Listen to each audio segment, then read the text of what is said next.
Welcome. We are now live.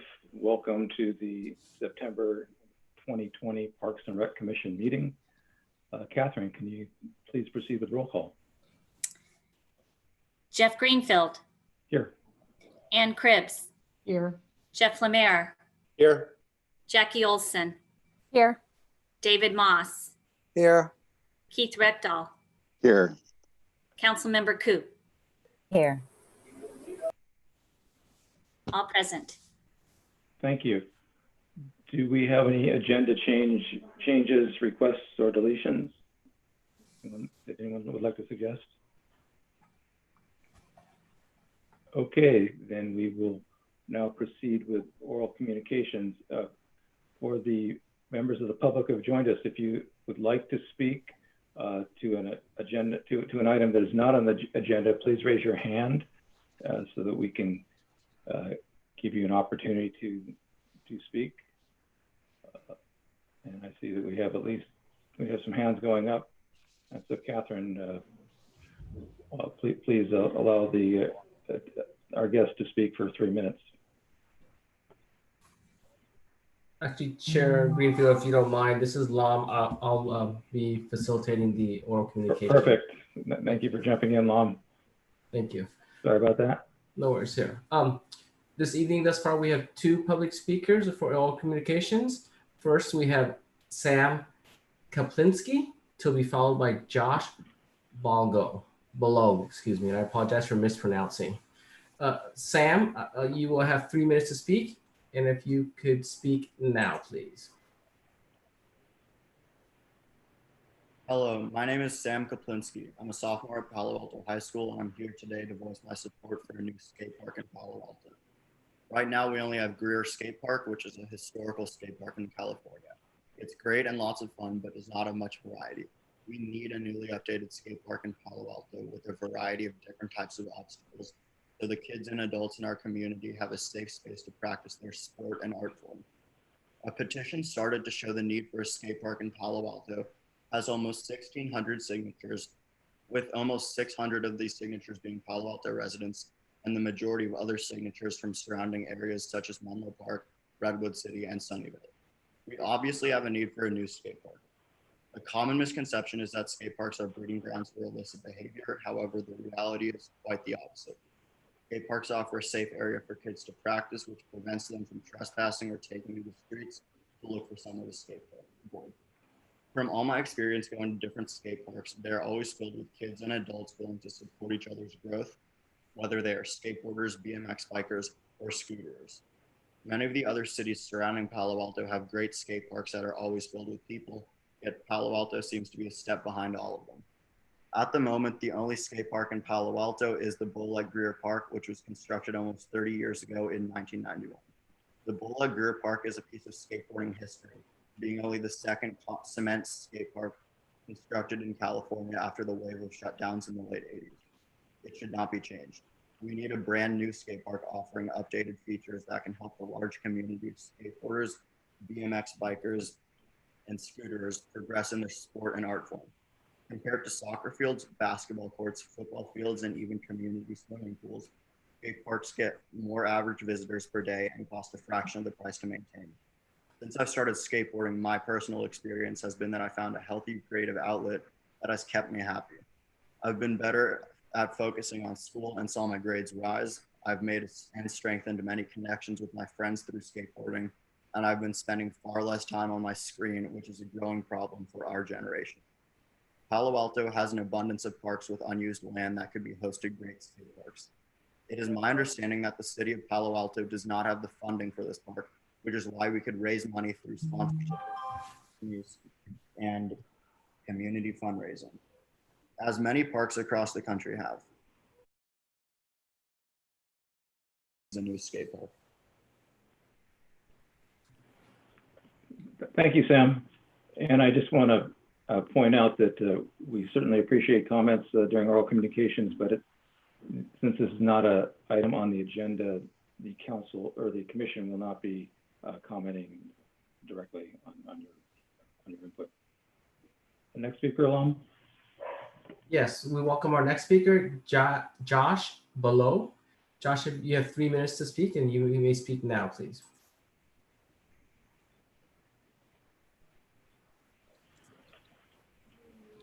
Good day, everyone. I hope you are doing well and thank you for your time. My name is Josh Baylog and I've been heavily involved in the Bay Area skate park community for 25 years. I'm a professional skateboarder that has chosen to dedicate my life to helping our youths live their best lives.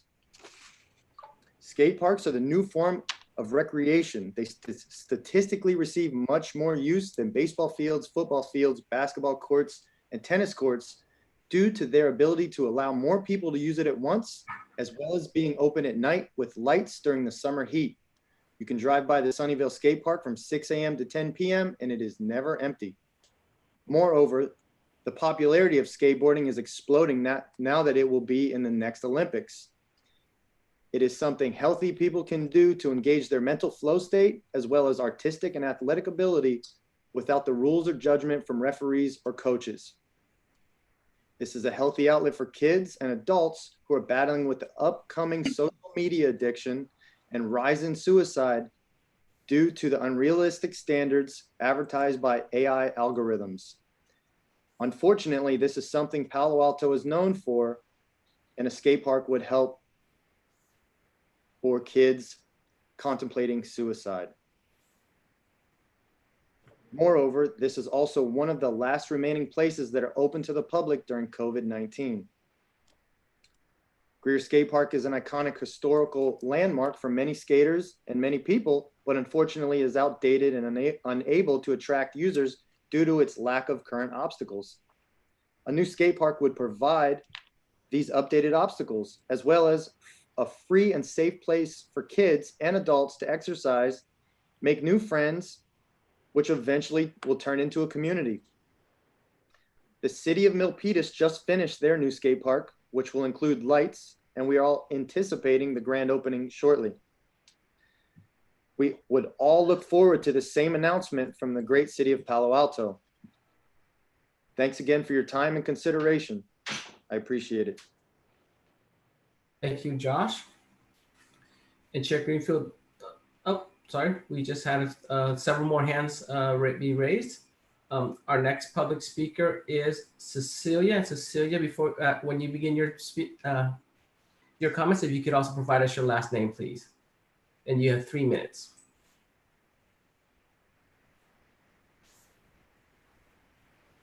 Hi, my name is Hugo Gillenram.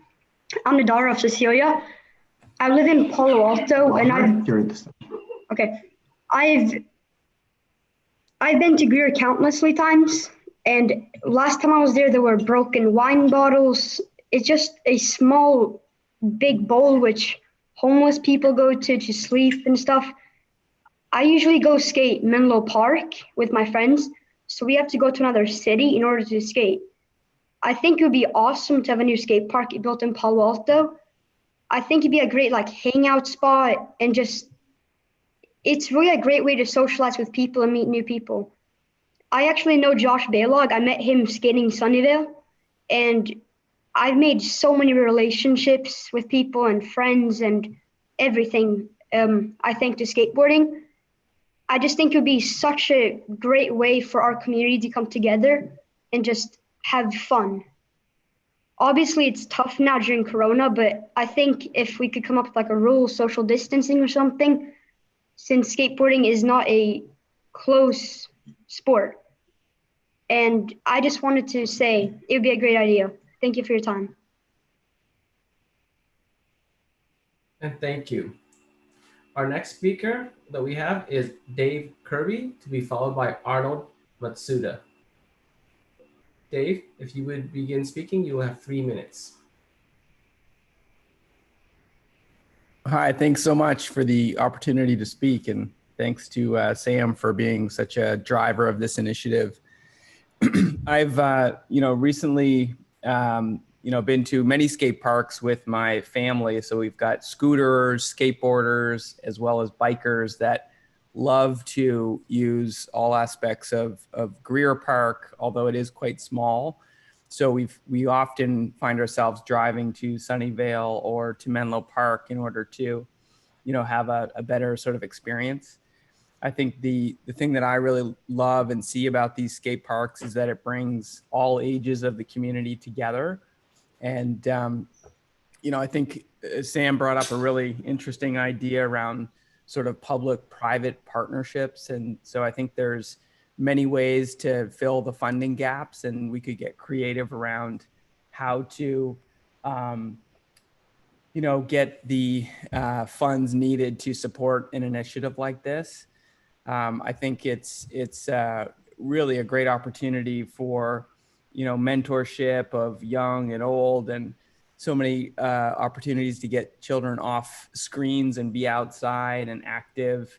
And I think, there's probably a fairly small funding initiative in the grand scheme of things that could last a really, really long time. And we really appreciate the opportunity to speak here today. And we hope you really consider this, and we'd be happy to, contribute to any ideas around funding if those avenues are open. Thank you.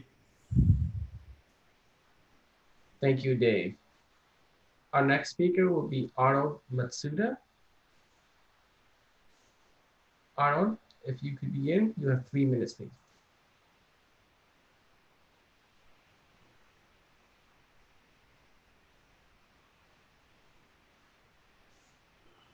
Wait, is it my turn to talk? Hello? Yes, we'd like to ask for speaker Arnold Matsuda. Speaking. Hello? Okay.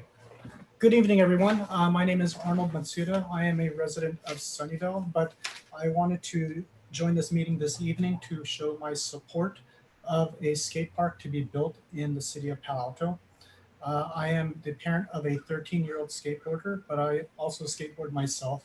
I have also ridden Greer Park as I was learning to skateboard at the age of 42, but that is a very, very advanced goal. So my family is in support of a skate park to be built separately or adjacent to the current Greer Park. I feel that a multi-ability park is created. It will open it up to the wider community and will be a positive addition as well as investment into the community of Palo Alto. And I think it'll bring all people of all ages and abilities to come together for the purpose of skateboarding and also community. So I think that the skate park by this can be seen as an investment into diversity and inclusivity within the community. I think in a time when there's social and economic divisions, a park being built like this will create an opportunity for people of all backgrounds to come together for the purpose of riding for something positive, whether it's their skateboard, bicycles, or scooters, and engage in other action sports with other people as equals as they come to the park. One thing that I would like to have this committee consider is that traditional team sports can only be played by a group of either 5 or 11 people at any given time. Action sports like this appeal to many kids who don't fit into that team sports mold. So I think an expansion like this would create opportunities for kids to engage in that activity and then also socialize and feel like they're part of a group. So I am in support of this. And you just never know. Something like this may create the next athlete. As Josh Balog mentioned, the skateboarding is an Olympic sport. So you never know that the next Olympian out of Palo Alto or the Bay Area may rise out of a new skate park that has been built in the city of Palo Alto. Thank you very much for your time and consideration. Thank you, Arnold. Our next speaker is Kisha Srinivasan, to be followed by Veronica. Kisha, if you would begin, please. All right. So I've been skateboarding for 3 years, and when I was first starting, I skateboarded at Greer. I fell so many times, and I did not think it appealed to beginners at all.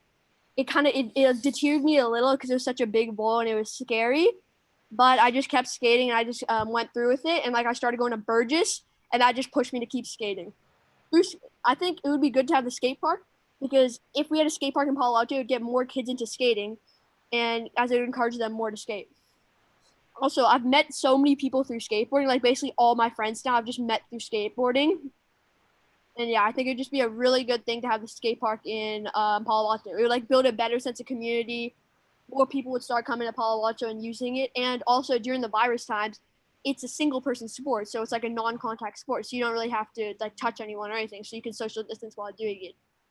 I just think it'd build like a better community in Palo Alto, and it would help the kids out here because then they would get off their screens and go outside rather than because otherwise they would have to go all the way to Menlo Park, which is pretty far. So I think it would just help out the community and help kids get outside and stuff. All right, thank you.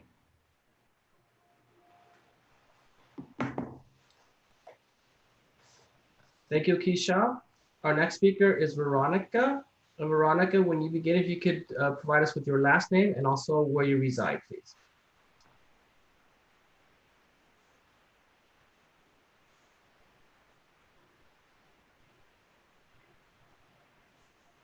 Veronica, if you could unmute. Yes. Hi, this is Veronica Sala, S-A-L-E-H. I reside in Palo Alto. I am a Palo Alto resident, a Palo Alto parent, and also a youth psychiatrist. And so I am just going to list 10 reasons why I support a skate park in Palo Alto. So number 1, for community and collaboration. Number 2, for inclusivity. When I go by these skate parks, I often see all ages, all genders. There's no cost. It is a place where anybody could just show up at whatever level and participate. Number 3, it's an opportunity for free unstructured play as recommended by Challenge Success, who has provided evidence-based research that kids need more opportunities where they can just play, and play should not stop for the younger ages. It should continue even into adulthood. Number 4, creativity. Number 5, fitness, health, and mental health. Number 6, it's an opportunity for a youth-driven activity. Most of our sports opportunities are structured, adult-driven, adult-organized, refereed by adults, drills. No opportunity for kids to set their own levels, go at their own pace, consult with each other, ask for feedback on their own. This would provide that. Number 7 is the kids often go to neighboring parks, skate parks, and they're pretty packed.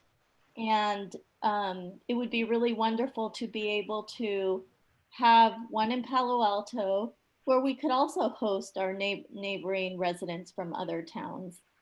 Number 8, opportunity, possible opportunity for the city to run camps or lessons.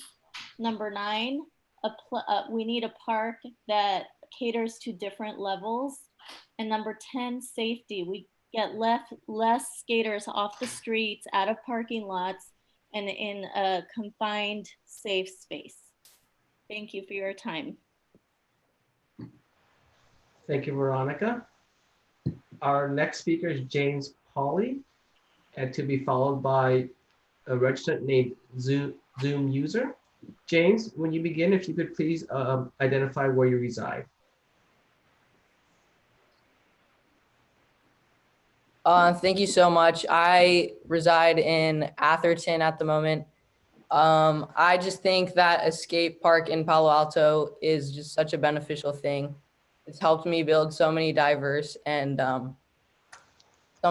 connections, and I think it would just help out the community a lot. It's also a very healthy activity to be doing.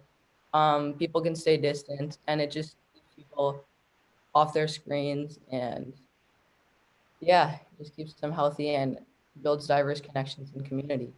And I have so many friends that I've met through skateboarding, and I just think it's such a meaningful thing in so many people's lives, and it would create this connection in other people that want to be encouraged to skateboard. So yeah. Thank you so much for your time.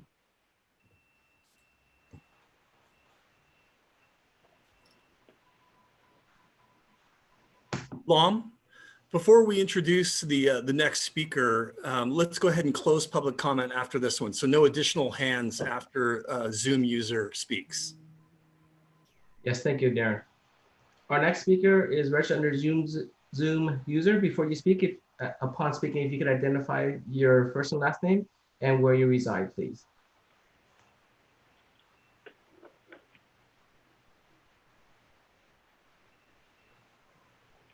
If you would please unmute.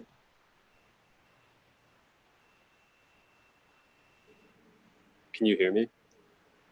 Yes, we're able to hear you now. Awesome. My name's Connor. I live in San Diego, but I used to reside in Palo Alto. I ride BMX. And first of all, I think it's really important for kids to have a skate park that's close to home that they can access safely and, you know, have a place to hang out with their friends and be safe, because you don't want your kids inside all day or outside playing on the streets. You kind of want like a place where they can meet up and feel like they have like, you know, a spot in Palo Alto that they can stay at all day. And I think that's super important. It's also a good place where they can social distance and stay safe during this COVID time, because that's super important. As well as skate parks are a great place for kids to meet other people and to just get exercise. So I think that's super important.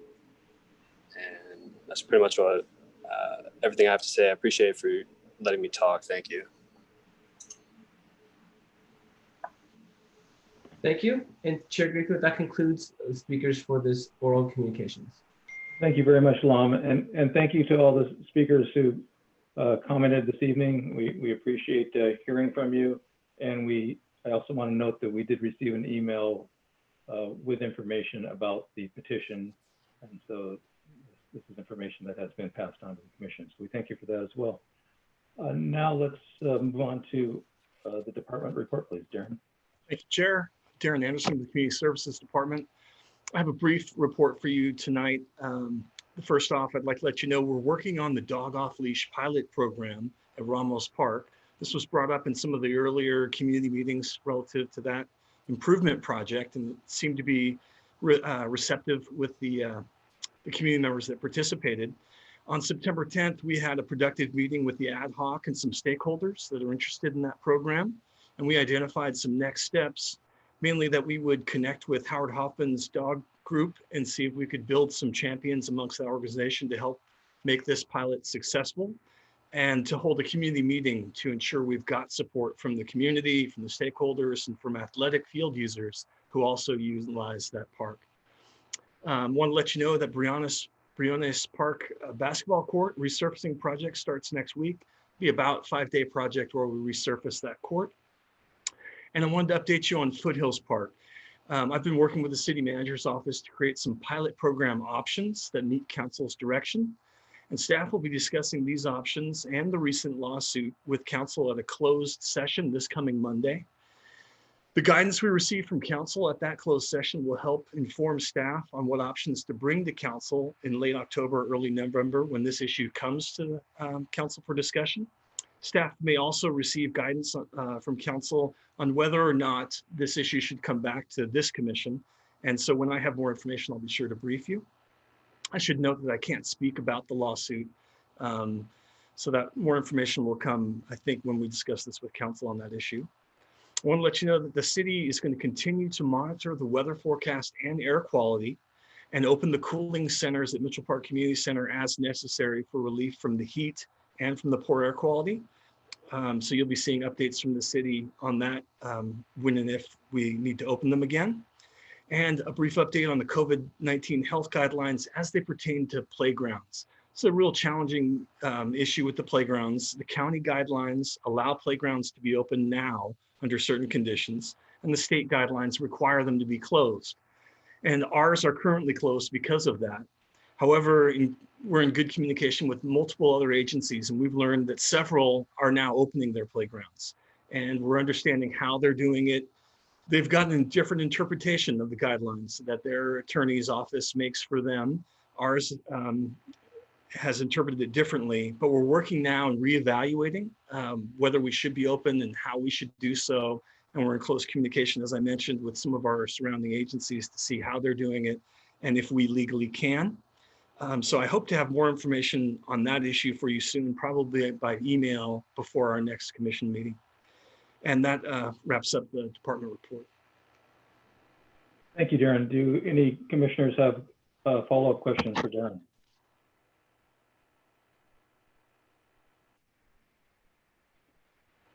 Okay, then I just have a quick comment, Darren, regarding the last item, the opening of the parks, as we've talked about before. If the commission and perhaps the park rules, or sorry, the park facility policy ad hoc could be of assistance when you're looking at how to open up the parks, the playgrounds, and if there is anything that we can do to assist staff, please reach out. Thanks so much, Chair. Thank you. Well, that will conclude the department report, and we'll now move on to our business items. The first item is the approval of the draft August 25th Parks and Recreation Commission meeting minutes. Does anyone have any comments or requested changes on the minutes?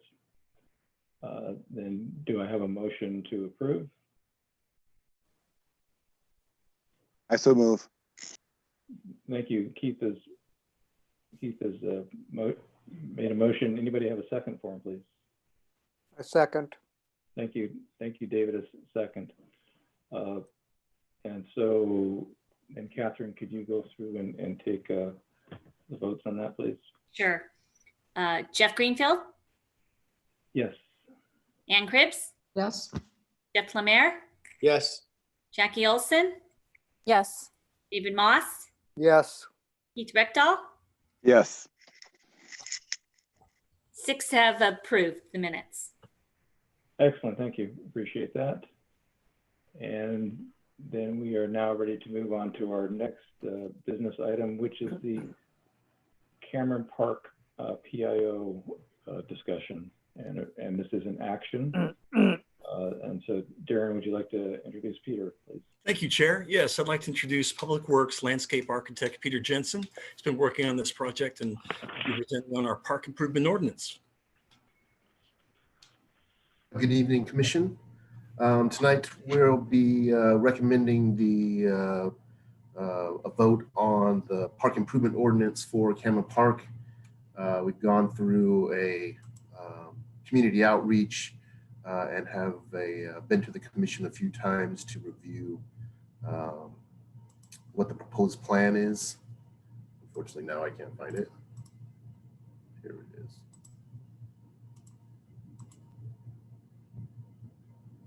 Let's see. Can everyone see my screen? Okay. I'm just going to go over a quick presentation of the Cameron Park stuff, and then we can move on to the recommendation. Just as a reminder, this capital improvement project for $200,000 for this fiscal year, focusing mostly on the replacing of the playground, accessibility to the playground and through the park, as well as replacement of site furnishings, benches, drinking fountains, things of that nature. Here's some existing photos of what the park looks like today with the tot lot playground, the existing pathway that deadens the table, and then the overall majority of the park being an open turf area. As we discussed prior, our proposed renovations are replacing the playground, which includes adding a play equipment for children above the age of 5. Currently now it is a tot lot for 2 to 5-year-olds. The new playground is a larger and does provide other play equipment for older children. The connection walkway through the park to connect one side to another for ADA access purposes, especially to the playground. The addition of some defined picnic areas underneath and adjacent of the trees and adjacent to the playground itself. And then the replacement of park amenities, the benches, the drinking fountain, the trash receptacle that's out there. And then reconfiguring the irrigation in this location and planting a tree to help also shade the playground itself. We looked at these images last time as well as proposed playground equipment goes.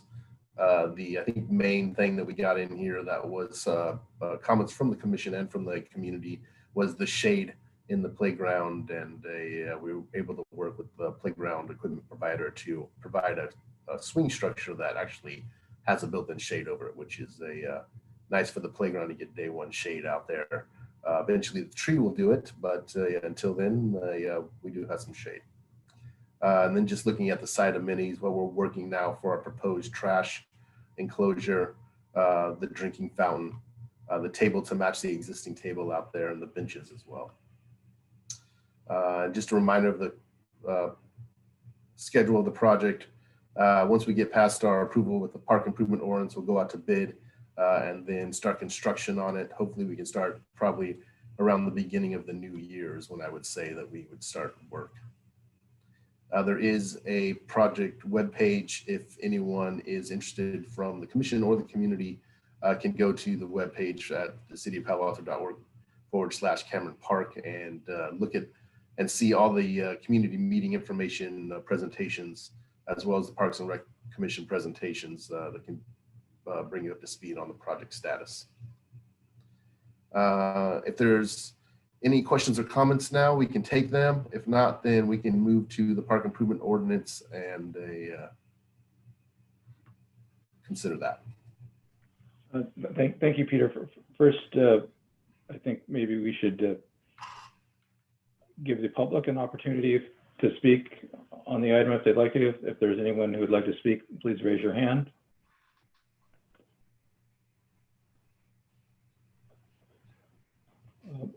And it looks like we don't have anybody to speak on this item. So then, yes, as Peter has suggested, are there any commissioners who have any questions about the plan before moving on to the PIO? I have one question. In the attachment, they talk about the bocce and also the community garden. If we have enough money, is there a priority which one the neighborhood or the staff thinks is a higher priority between the bocce and the community garden?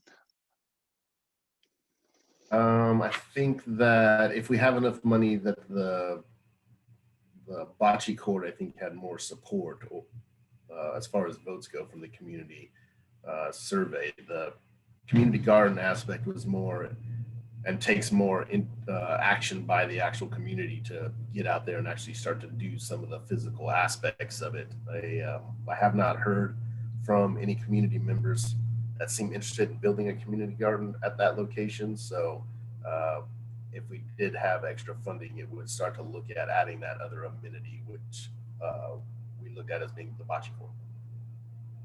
And the price would be similar between the two, or is one more expensive than the other?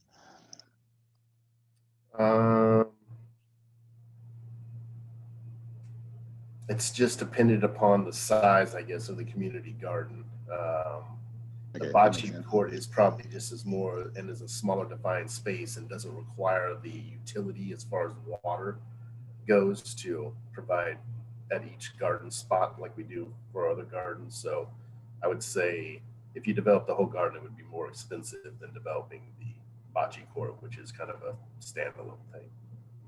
Okay, thanks. Jeff, I have one question. Go ahead, David. Can you remind me on the existing on the playground, are any of these new features sort of magical bridge friendly features? I mean, as far as the surfacing is all rubberized surfacing, so the full playground is accessible. Right now, it is I believe sand or mulch. I'm not sure. It's sand right now, so it would definitely be a lot more accessible than it is now. One of the swings is called out as being an accessible swing there.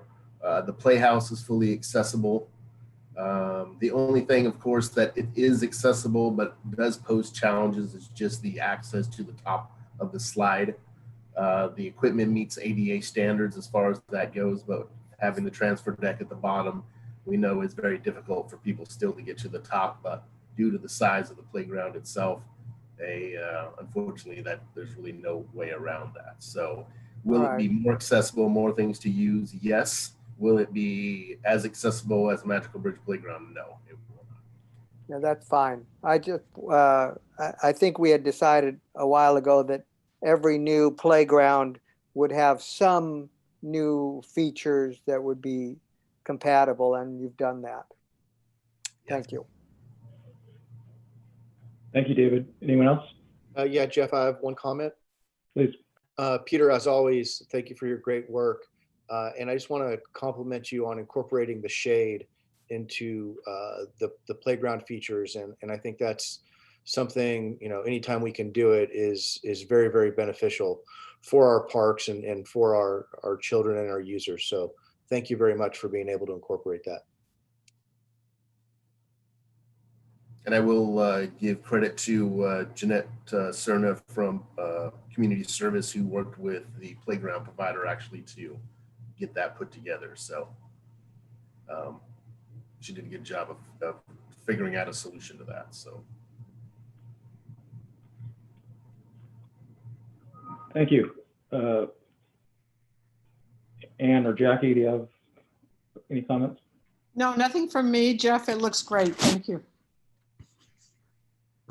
The only question in the back of my mind, I think the answer is that it's everyone that uses the park lives nearby and can go to the bathroom at home. But is that why we didn't consider a bathroom in this location, just to jog my memory?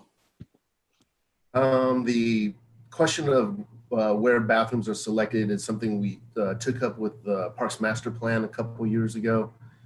This park doesn't quite meet the size. I think we had it had to be over a certain amount of acres, and it had to have a few more amenities just besides the small playground that was there that would constitute having a restroom. So from our kind of categories before, I think we identified overall 6 to 7 parks that fit the criteria of having a new restroom. This was not one of those. Okay, thank you, Peter. Thank you, Peter. I have a couple questions, maybe even 3. On the community garden, what is the likelihood of this being funded? And are we looking at outside funding if it isn't, if we don't end up having the budget for it, which seems fairly likely? Right now, there hasn't been any discussion about adding funding or having another CIP for it. So there is no development of that.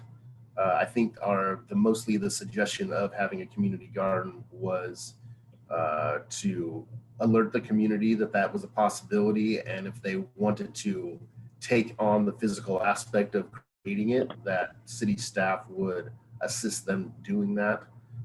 So technically it wasn't too much about the money that we were going to spend on it. It was more about the enthusiasm of the community getting together and actually getting out there to put it together. So we are still open to that, but we haven't heard anything else from our last meeting about someone who wanted to actually physically do that. So right now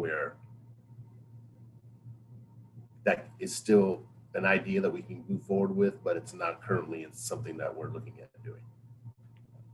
Thank you. And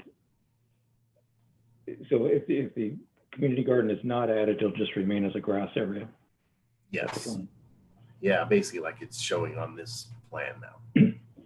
And could a community garden potentially be located on the other side of the park in the future if that was one thing that was brought up in I think our Parks and Commission meeting, as well as the community meeting, is that other locations were favored along this edge over here that were brought up. And I think that, I think we're flexible to what someone is would propose to do. So if someone wants to build a smaller plot somewhere along the edge, that is something I think we would consider and discuss further.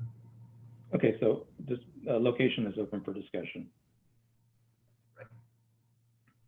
Great. Quick question on the paved surfaces. Is permeable pavement a viable option for this project?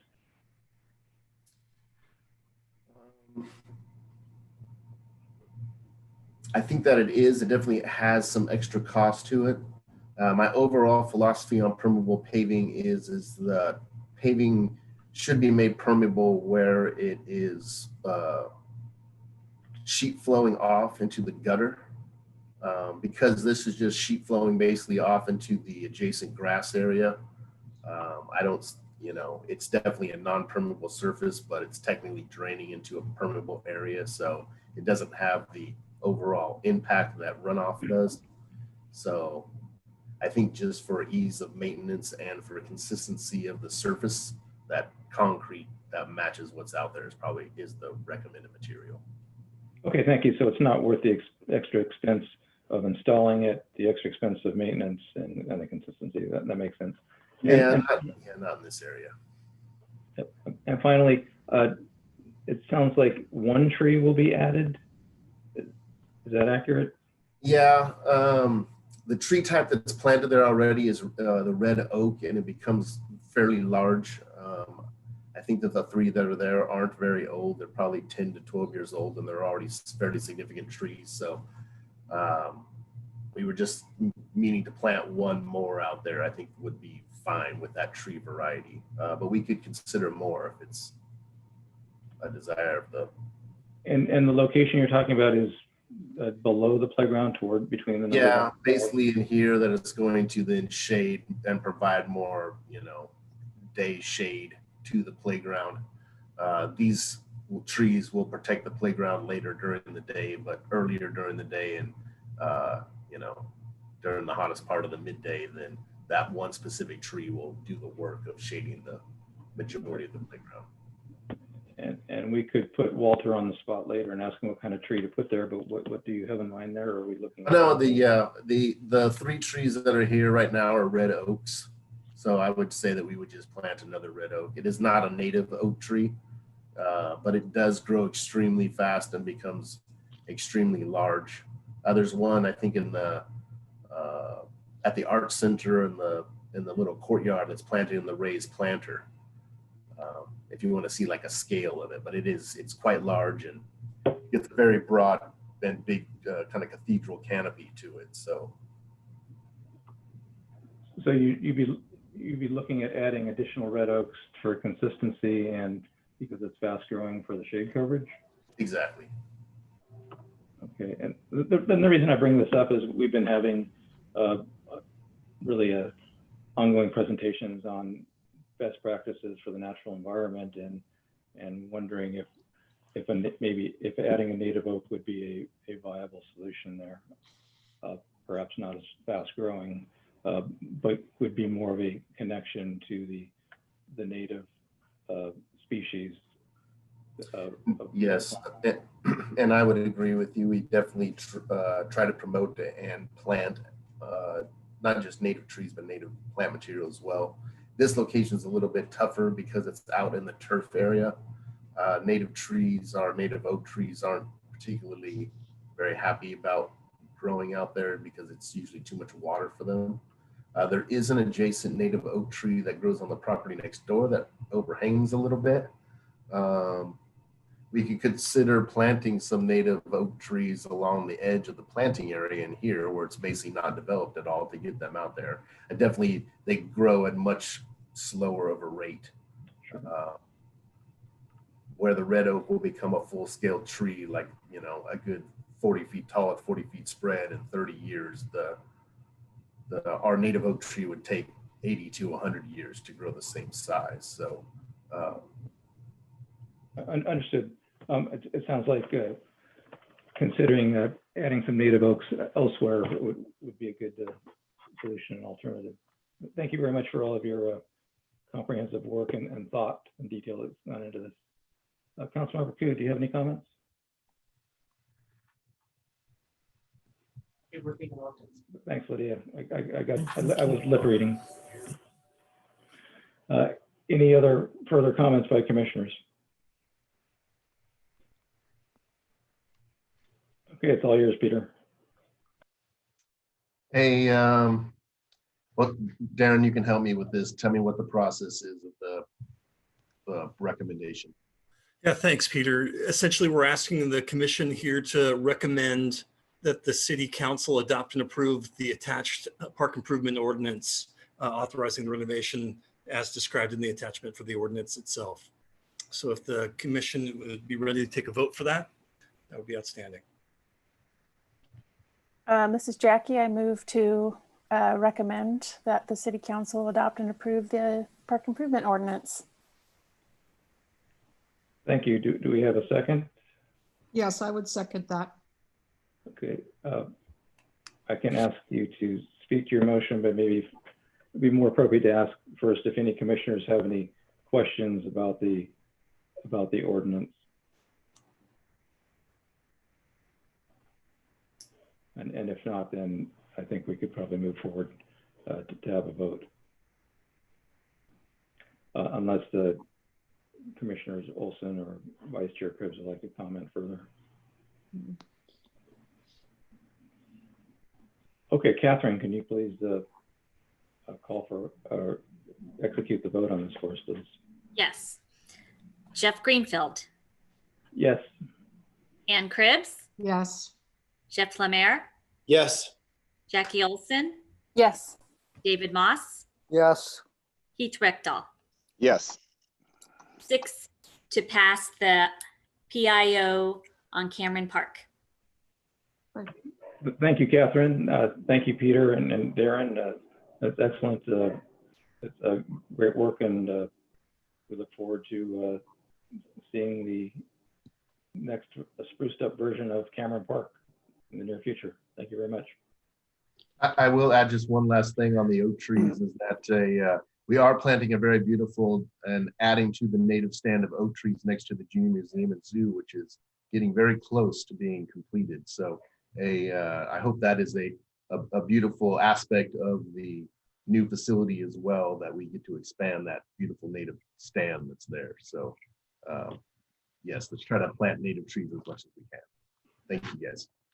Great. Thank you, Peter. Thank you for presenting to us. Next up on the agenda is the Urban Forest Master Plan update. Darren, would you like to introduce Walter, please? Thank you, Chair. Yeah, it's my pleasure to introduce Public Works Urban Forester Walter Passmore. Thank you so much, Walter, for being here. We really appreciate it. Thank you, Chair Yes, thank you, Greenfield, welcome. commissioners.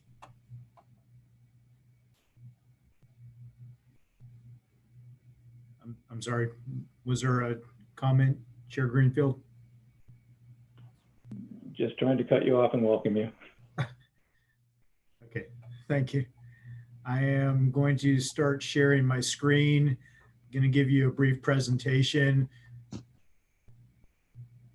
And then we will go to questions and comments.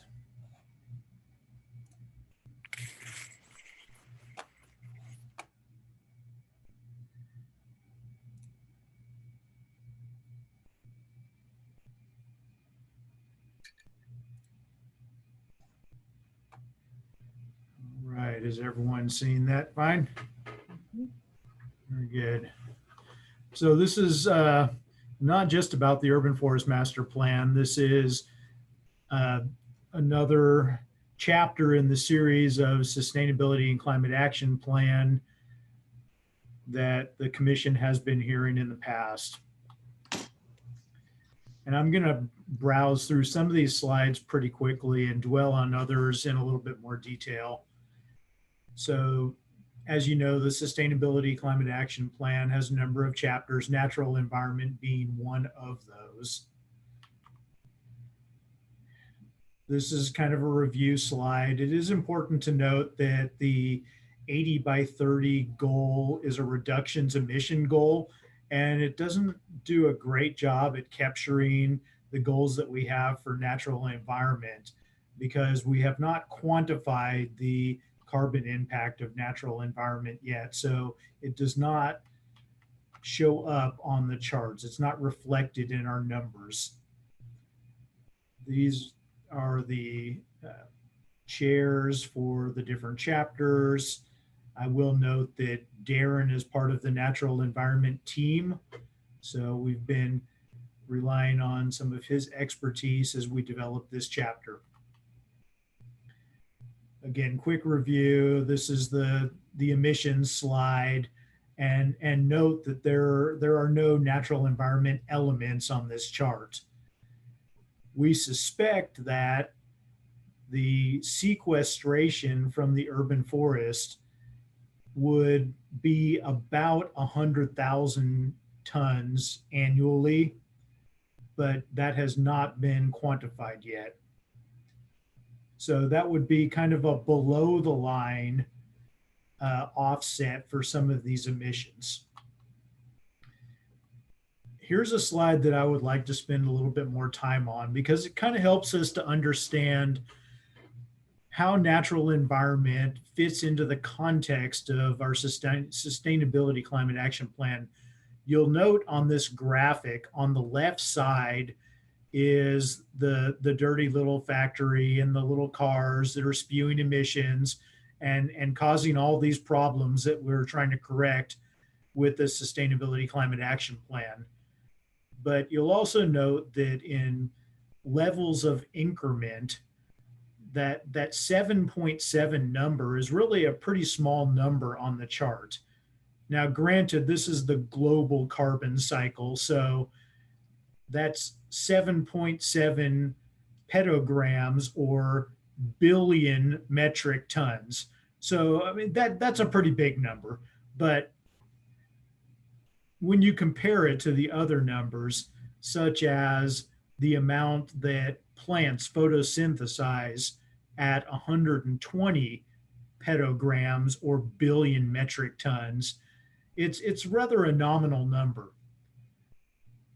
It is interesting that, you know, these micro additions or subtractions from the cycle can kind of act like a rudder on a ship and can have some fairly detrimental effects. So not to minimize what we're doing with Sustainability Climate Action Plan at all, but I do want this chart to emphasize the importance of natural environment and making sure that any emissions reductions that we seek to accomplish should be coupled with really sound management. There's a number of aspects of management that we integrate with our city operations.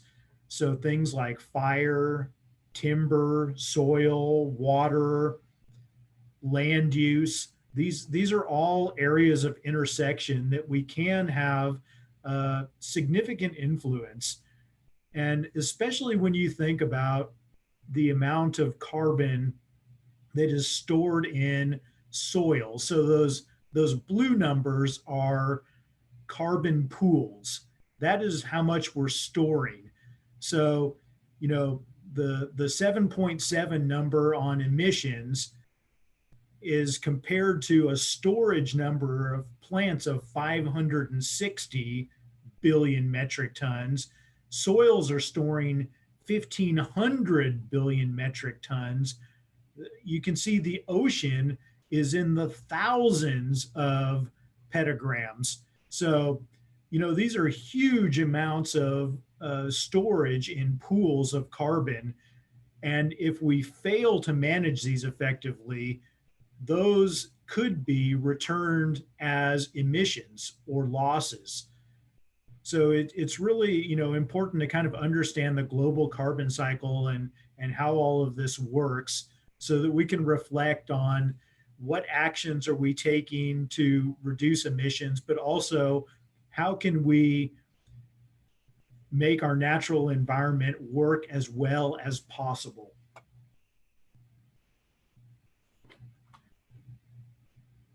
All right, we are also drafting a series of co-benefits to go along with sustainability climate action goals and quantified measures. You know, council was very keen on trying to quantify exactly what we're going to get, biggest bang for the buck. And it's not always easy to do that with natural environment because it's really hard to quantify some of these co-benefits. Public health, we're just starting to understand how big of an influence natural environment has on our public health. And if you listen just to the anecdotal evidence from the skateboarders that attended the meeting earlier, we know that it's really important to get people off their screen and out in nature, exercising. It makes you healthier both physically and mentally. And I think it is no accident that Palo Alto has renowned schools because we have a natural environment that is second to none in the state of California. So it's no accident that we have a high quality of life here. We have smart kids going to good schools. Natural environment plays a part in that. We all know the kind of grade school, trees emit oxygen, absorb carbon dioxide, so air quality benefits. Public safety benefits have been documented because people tend to congregate and converse more often in areas of nature, so under a tree, as opposed to on a concrete playground. They actually increase productivity of workers, increase attendance, decrease the amount of sick leave. So there's all of these co-benefits that are more qualitative in nature, nonetheless make Palo Alto a really special place to live. There is a resource conservation ethic that is developed as people are exposed more to nature. So it's a self-perpetuating cycle. People interacting with trees makes them care more about trees. Or people interacting with our baylands makes them care more about those baylands. You actually develop communities within the groups that participate in those types of care activities. It's a really valuable co-benefit that you can't really quantify. You can't necessarily put your finger on it, but there's more environmental stewards in places that have nice environments.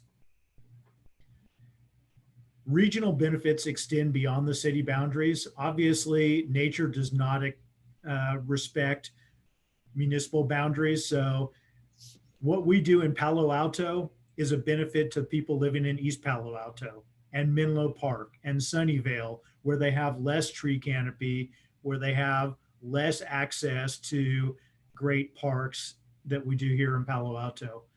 And that dovetails nicely into the equity conversation. And in a time where as a culture, as a world, we're struggling with equity, we really need natural environment more now than ever. And I'm not going to get too much into the reducing cost of living. So natural environment definitely has a big influence on co-benefits. There is a yet to be quantified influence on carbon sequestration, or the ability to gather carbon into the system. You saw on that graphic about the global carbon cycle that there's a huge amount of storage that occurs in the natural environment. And then finally, avoidance of carbon is also an important input that is not quantified in our current climate action plan. Things like a car parked under a tree loses less gasoline to volatilization than a car parked in an open parking lot. So if we have parked cars, we'd really like to not lose those emissions because the car is heating up to a point where the gasoline volatilizes. There's a lot of ecosystem dynamics that occur in the natural environment. And humans are part of this whole, but humans are kind of the one species that has trouble with a desire to self-regulate. So we tend, as a species of humans, to have a problem with consumption, as opposed to other species that tend to self-regulate. There's a thing in wildlife management called carrying capacity. And the easy way to envision this is you have X amount of grass. There's a herbivore that eats some of the grass. There is a predator that eats some of the herbivores. And anytime that gets out of balance, then one population is going to diminish. The other population gets overcrowded, either through starvation or through disease. That self-corrects and it goes back to balance. So there's this real interconnectedness, like this quote that each of us is a unique strand in the intricate web of life and here to make a contribution. And interestingly, every single culture in the world recognizes that there is this really intricate connection between people and animals and land, water, nature around us. So you've seen the natural environment goals before, very basic at this point. Restore and enhance resilience and biodiversity and increase tree canopy. I think in the future, we really need to expand beyond just 2 goals. And that might be part of the input that you offer to the Sustainability Climate Action Plan as we move forward. Obviously, I'm a proponent of increasing tree canopy, but I think that we probably need more than 2 goals. And I'm not going to read over all of the natural environment key actions. I will mention, we have made a good deal of progress on some of these. The Water Efficient Landscape Ordinance was adopted by default by City Council. Since then, we have hired a landscape architect to oversee implementation of that ordinance. And we've created a number of conditions of approval to improve landscapes on every project that moves through that review process. The number of applications has increased significantly in the last few years. So I think it's working so far. We have commented on the Green Stormwater Infrastructure Plan, and this year we actually launched a model project that combines green stormwater infrastructure with some of the practices that we identified in our tree sidewalk conflict analysis. So one of the programs of the Urban Forest Master Plan combined with some of the practices in the Green Stormwater Infrastructure Plan to create planting spaces on East Meadow Circle. This was a interdepartmental effort that I feel is going to be a successful model for the future. The no net tree canopy loss, probably one of the most powerful programs in the Urban Forest Master Plan that was passed, that was duplicated in the comprehensive plan for the city and also mentioned in the Parks Master Plan. So a very powerful and effective policy that we're implementing on a project by project basis. We're currently developing a lot of work on native plants, particularly through our partnership with Canopy. We're going to be finishing up a preferred and restricted species list in this fiscal year. We're also going to be completing an oak well survey, which is going to identify all of our native oaks in town and provide recommendations on how to care for those.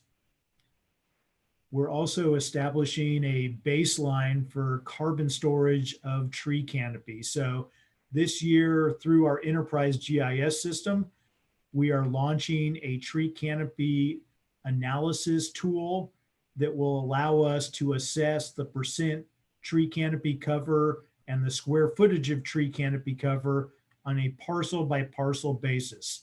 So we will be able to evaluate before and after on each project in the city and check for compliance with some of our policies, such as parking lot shading ordinance. So these are some of the next steps for the Sustainability Climate Action Plan. More specifically, I want to get into some of the next steps for the natural environment. These were also related to the Sustainability Climate Action Plan, and I hope you will comment on that as it moves forward. Feedback from the community. Okay, so here are some specific things that we have been doing for natural environment. On the Urban Forest Master Plan, we completed a parks inventory for all the developed parks, and we started all of the developed parks on cyclical maintenance. That was not being done in the past. Now, every tree in every developed park will be on our pruning cycle. We've also started to inventory the trees in the developed areas of Foothills Park and identify other open space areas where we need to start cyclical maintenance. So big step in the right direction of effectively managing our trees in all of our public spaces. I mentioned the sidewalk conflict analysis, and what has emerged from that is we created standard details and also commented on the green infrastructure plan. So we're going to create much more effective soil space for our trees and plants to grow in. And if you reflect back on that, how huge of a pool that soil space provides. So having healthy soil that's connected to other healthy soil that allows trees and plants to thrive is really starting to restore those natural cycles that are so critical to success of the Sustainability Climate Action Plan. We did interdepartmental collaboration on the Green Infrastructure Plan. We have collaborated with our transportation group on street improvement projects. There's been kind of some mixed reviews, I recognize, for some of the improvements that have gone in with the bulb outs and trees sticking out into roads and so forth. I think these will probably be fine-tuned as we go on. What has been, I think, exciting for me is to see that we are exploring innovative ways to put green space back where it has been absent for many, many years. So that's my takeaway. We've been collaborating on the Foothills Fire Plan to try to make sure that we effectively manage our vegetation and respect those natural cycles, but also prevent fuel buildup in an unnatural way that would be prone to a significant wildfire and obviously a large release of carbon. Beyond our city boundaries, we've been working with other agencies as well. We worked specifically with the San Francisco Estuary Institute on a publication for re-oaking Silicon Valley. It's been very well received and distributed throughout California. This will be direction for us as we move forward. And we're also working with SFEI on some other projects. So they're a great research arm that we've found to support some of the same goals that we have with the city. We've also worked on 2 separate protocols Protocol is basically just a way to quantify carbon and credit back to projects the value of collecting and storing that carbon. So we contributed to an urban forest protocol through the Climate Action Reserve, which is endorsed by the California Air Resources Board. We also contributed to developing a protocol for city forest credits, which is not connected to California Air Resources Board. It's a voluntary protocol. So it's a carbon plus credit. It recognizes the benefits and co-benefits, and quantifies those. So it's been very attractive to a number of buyers, especially tech companies. Microsoft has been a big participant thus far in the city forest credits. And we're hoping as we move forward that we may be able to take advantage of some of these new funding sources.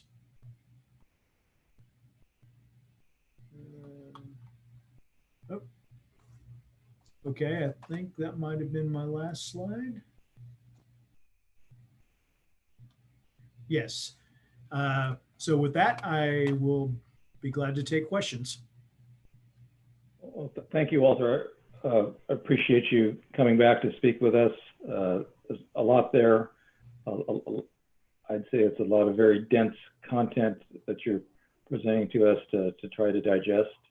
The Parks and Rec Commission has been very supportive of the urban forestry effort. And as you noted, this is an important component of the city's holistic climate action plan. We've heard recently an overview on the SCAP presentation on zero waste and on GSI. And this is just a great continuation of this, and there's a lot of nexus and overlap, so appreciate that. Commissioner Reckdahl, would you like to start? You have public comment first?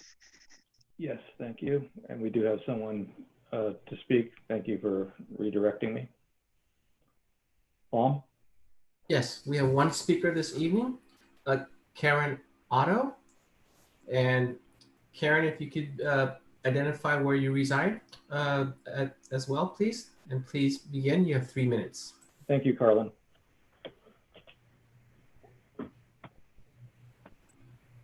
Colin, if you would please unmute.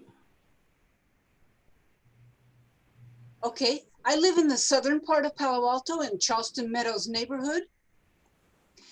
And my comment is, I think you need to add to your ideas of how to improve our canopy, an updating of the regulations and the protocols for protecting trees that already exist.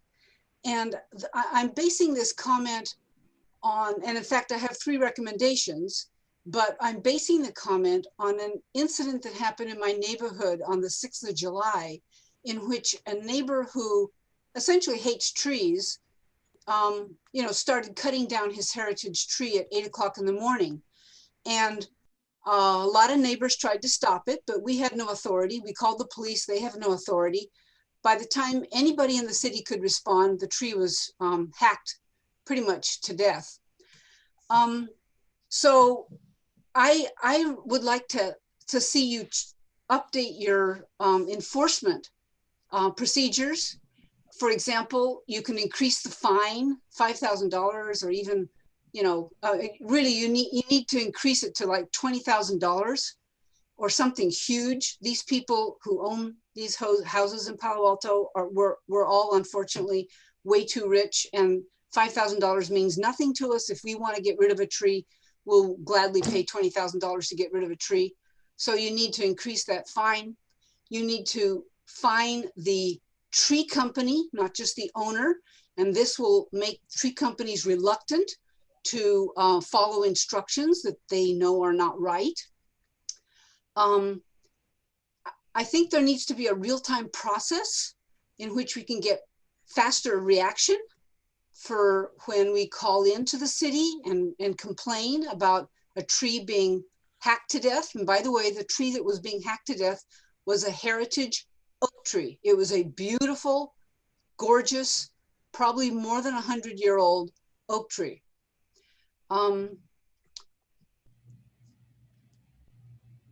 So I just think you need to up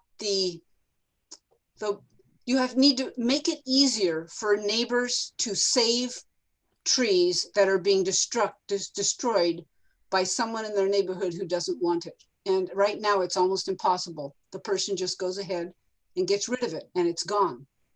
And that's what happened to that tree. And it just broke my heart.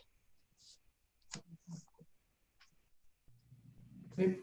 Thank you, Carlin. And Chair Greenfield, that concludes speakers on the oral communications on this subject. Thank you. Appreciate the comments. Keith, would you like to start off? Yes. To follow up with the public comment, if we see someone cutting down a tree that's protected, who do we contact? Is that a police issue or is there someone else in the city? What's the correct route for that? No, my office handles enforcement of those cases. Okay. And I would agree that, I mean, $5,000 for when you have $1 million house, because I've known plenty of people who spent a lot of money making their house more complicated because they had protected trees and they were happy to do that. But I could see people saying, oh, I'm just gonna cut down the tree, pay $5,000 and simplify my construction. So I would echo what she said. But anyway, we're talking about the tree canopy inventory. How do we inventory that? I mean, do we know, we count the number of trees, we count the size of the canopy, or how do we quantify that canopy? So we have counted the number of public trees, but it gets a little bit more complicated when you're trying to count all trees citywide, regardless of ownership. So we're going to use remote sensing imagery to capture the square footage of canopy on a property by property basis. And through GIS, we'll be able to segregate that into parcels, neighborhoods, any selection that you choose to make. And can we get a good measurement of how much carbon is stored in that, or is that hard to do? There is a model that we're going to apply to those numbers. So we'll be able to break down the carbon storage and sequestration potential on whatever our selection is, whether that's citywide or a smaller unit. So if you know the number of square feet, that doesn't necessarily tell you how much storage it is, right? Because I would assume that a large tree with its thick trunk is going to have a lot more storage than a bunch of small trees. Right. Obviously, if you were trying to use those models to assess carbon sequestration and storage for an individual tree, they would be statistically invalid. There are models that exist, but it requires, measuring the diameter, height of the tree, and other attributes. This model would apply more broadly to an area such as a neighborhood or, the whole city. And if you compare our canopy today to what it was 10 years ago, have we lost trees because of construction, or have we gained trees because the trees have grown older? So over the last approximately 28 years, we have increased our tree canopy coverage by 6%, which may sound like a rather nominal number, but each 1% in tree canopy represents between 5,000 and 10,000 trees. So we have increased the number of trees in Palo Alto somewhere between 30 and 60,000 trees, based on, the street tree inventory. That's just public trees, or is that everyone's tree? No, all trees. All trees. And that's the number of trees. How about the total canopy? Is that? We have those numbers for a study that compared 1982 to 2010 data. With this new canopy cover tool, we'll be able to collect 2020 data, and every time we get new imagery, the system will automatically update. So we'll actually have an annual update from this point forward on the amount of canopy cover that we have. So we'll be able to, do an annual comparison and see what our percentage increase or decrease is and assess the reasons for that. Okay, that'd be really good because the number you gave was over the last 28 years, right? And so that doesn't represent recent trends at all. It's just a long-term trend. Correct. It's just 2 points in time with that initial study. But like moving forward from this point, we will be able to do an annual assessment. Okay, that would be very good. You mentioned bulb out complaints. Can you explain more detail about that? There's been a number of public comments about the transportation projects along Ross, Lewis, et cetera. Just the traffic flow, I think, more than anything. It wasn't complaints about the vegetation that was in the bulb outs or traffic control devices. It's just about the traffic flow and the amount of change that went on in those neighborhoods. So I'm not really the expert to comment on traffic flow. Yeah, I'm not talking about the traffic flow aspect of that, but the trees. Are people objecting to having trees and bulb outs at all, or? No, actually the trees have been very well received. Okay, and would we consider, I live in South Palo Alto, and we have no street trees because we have those rolled curbs and the sidewalk right next to the street. Would we consider bulb outs in other areas, not for traffic purposes, but purely for vegetation purposes? Possibly. I think as the green infrastructure plan is implemented and we continue to refine our transportation plans, there will be opportunities for those. And what are the strategies you mentioned about South Palo Alto tree project in your slides? What other strategies would you have for South Palo Alto? So I also mentioned that we have these protocols. As part of those, we've been developing partnerships regionally and nationally. So we would hope we would be able to provide additional incentives, assistance to property owners in Palo Alto to plant trees where it's going to make the biggest difference.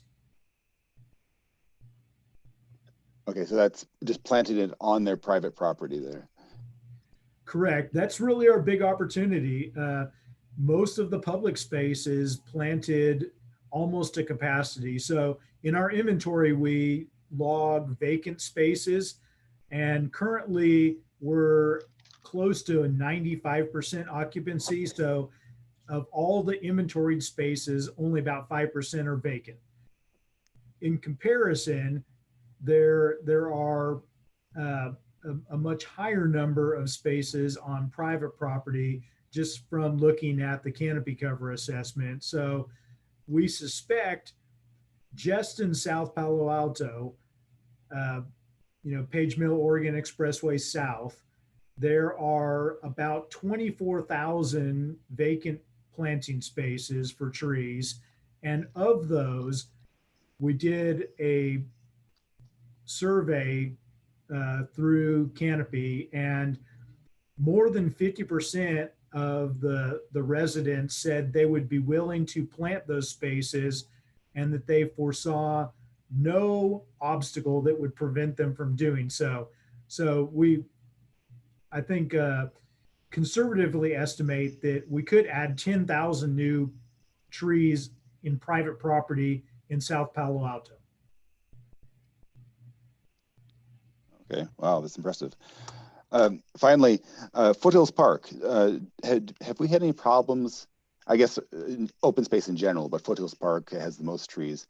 Any problem with losing trees due to drought? Or are they in good health up there? Obviously, we lose some to drought. It's a natural process that occurs.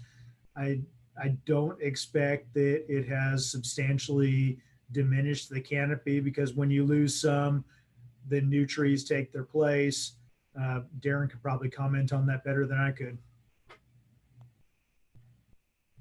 The only thing I would add, Walter, is that the ranger staff have noticed sods deaths and some beetle deaths for the trees up at Foothills.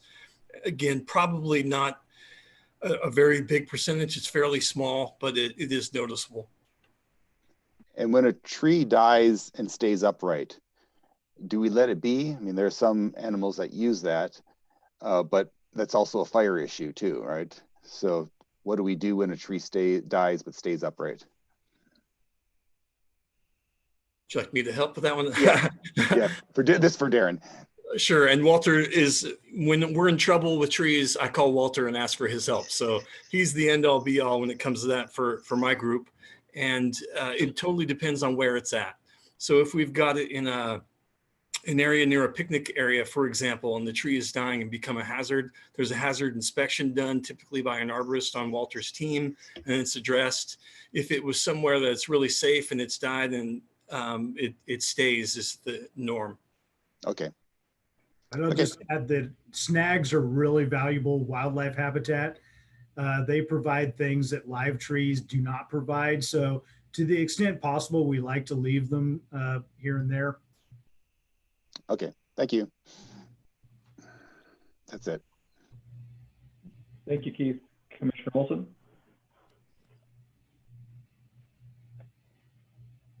Walter, thanks for coming.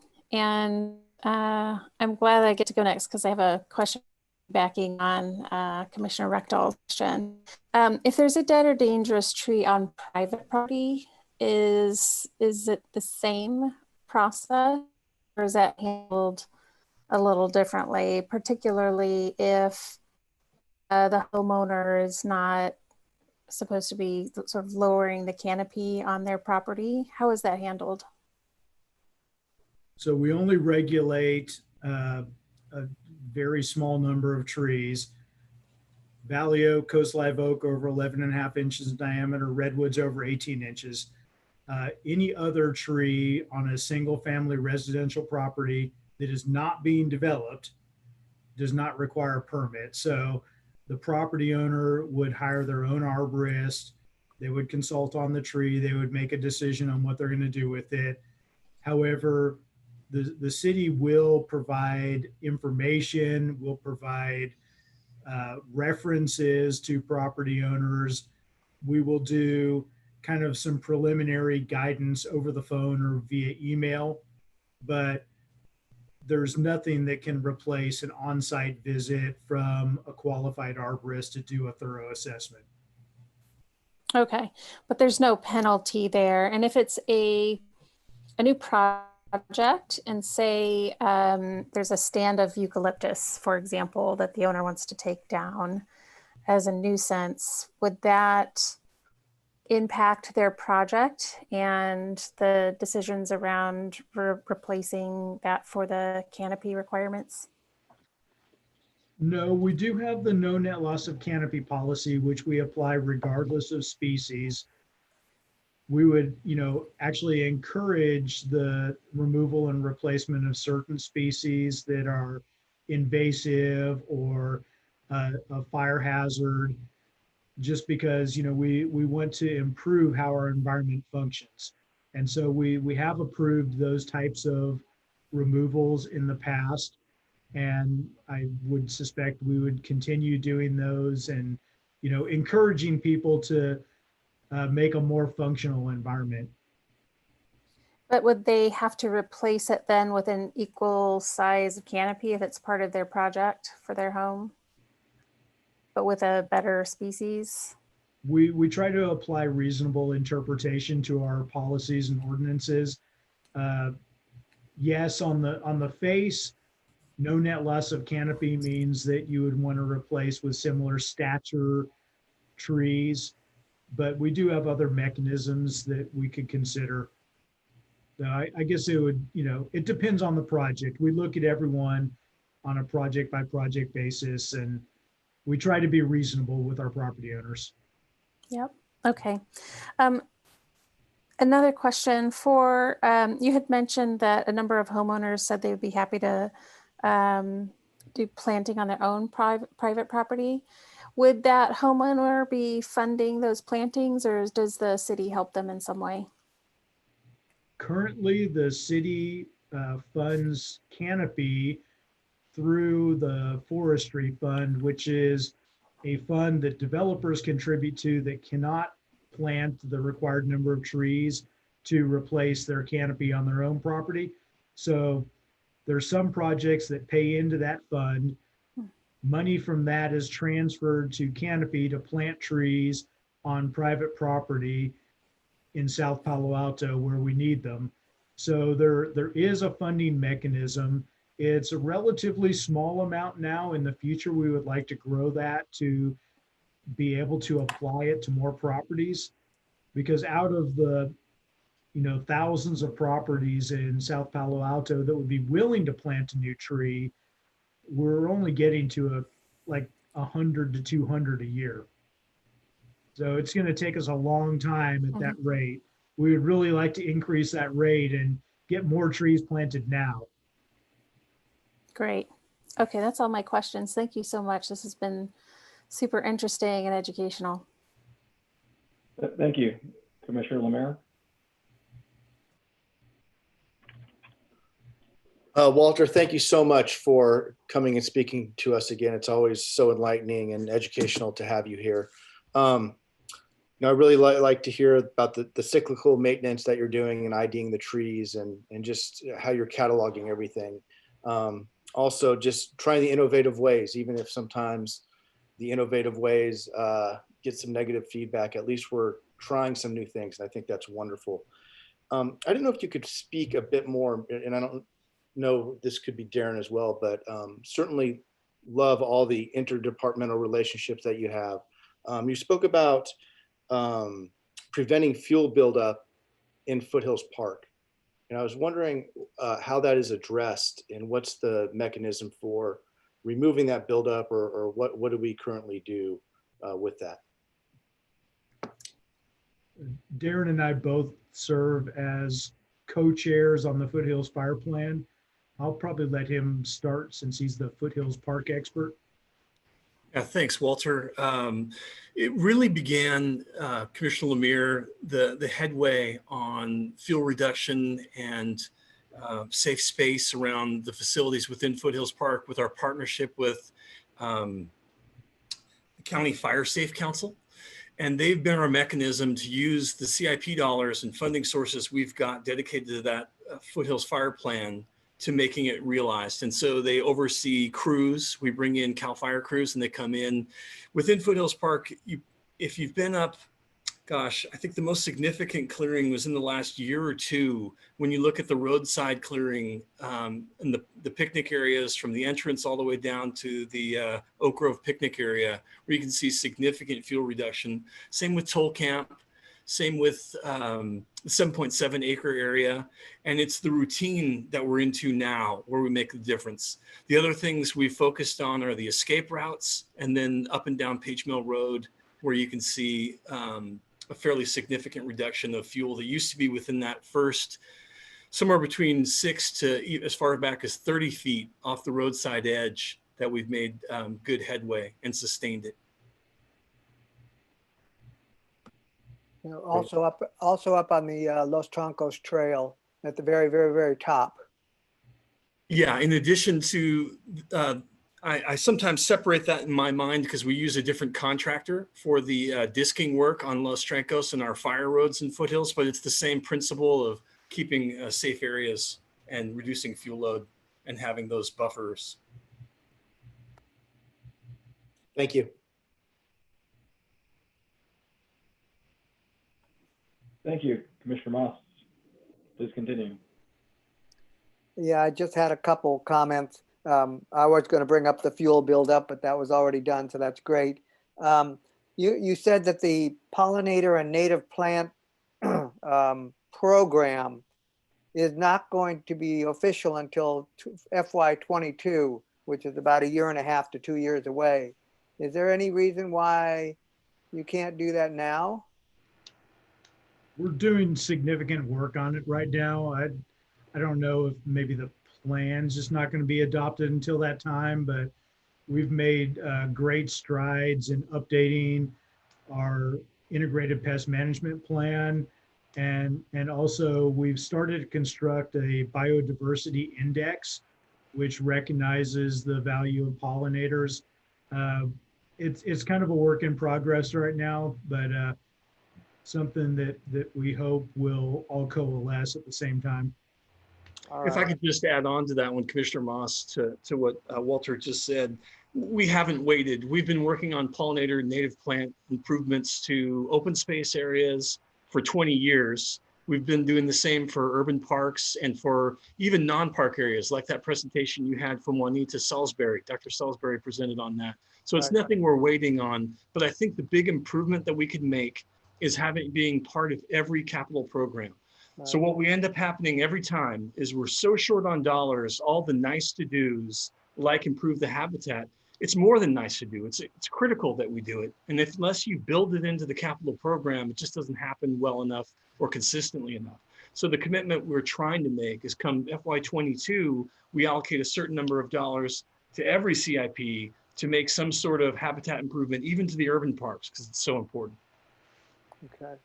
And that was the segue into my last question, which has to do with the fact that because Palo Alto land is so expensive, every construction project goes from edge to edge to edge to edge. So there's really no way to add any trees. I'm thinking of like the housing that's going on on El Camino across from Lozano's car wash. That's from edge to edge. I'm also thinking of those office buildings on Page Mill on Park Boulevard, right near Page Mill. They are up to the sidewalk in all directions. Do you have some way to get construction dollars to mitigate that, or build in the center or something? So I did mention that the Forestry Fund is the recipient of canopy replacement dollars on some projects. We really try to emphasize planting on site where possible, but where that's not possible in these lot line to lot line type developments, we do accept donations to the Forestry Fund. That money is used to plant trees elsewhere. I think we could do more in the future. You know, to your point, we make some really tough decisions on a project by project basis. And, you know, we probably want to have more options of, if we're going to allow such comprehensive development of a site, we might need to do something in addition to just planting a few extra trees. You know, maybe we need some extra land dedicated that's not going to be developed in exchange for this. I don't know the answer right now, but I think we need to explore those type of policy issues as we move forward into the future. Yeah, I think that some of those construction, they have their parking underneath, but if there's ever a parking lot, I think that the one on Park Boulevard, there's some parking between the building and the railroad tracks. I would think that for every square foot of parking lot, you have a tree, a certain number of trees. And I noticed the big parking lot, like at Fry's or up on the Stanford Industrial Park buildings that were built in the 50s, you've got huge parking lots still, or Cubberley parking lot, for instance, that you would have the similar thing. For every square foot of parking, you have a tree in the parking lot. Do you have something like that? Not currently. There's a model that simulates what you're talking about, the public art model, where you have 1% of every large project that is dedicated to public art, but there's not currently something similar for natural environment. Yeah, I'm also thinking of that Cal Ave parking structure, 3-story parking structure. Can we put some trees up on the top floor in pots?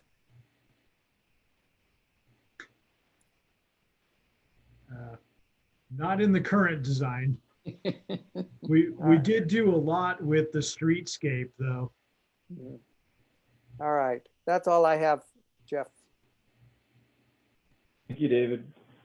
Vice Chair Cribbs, please.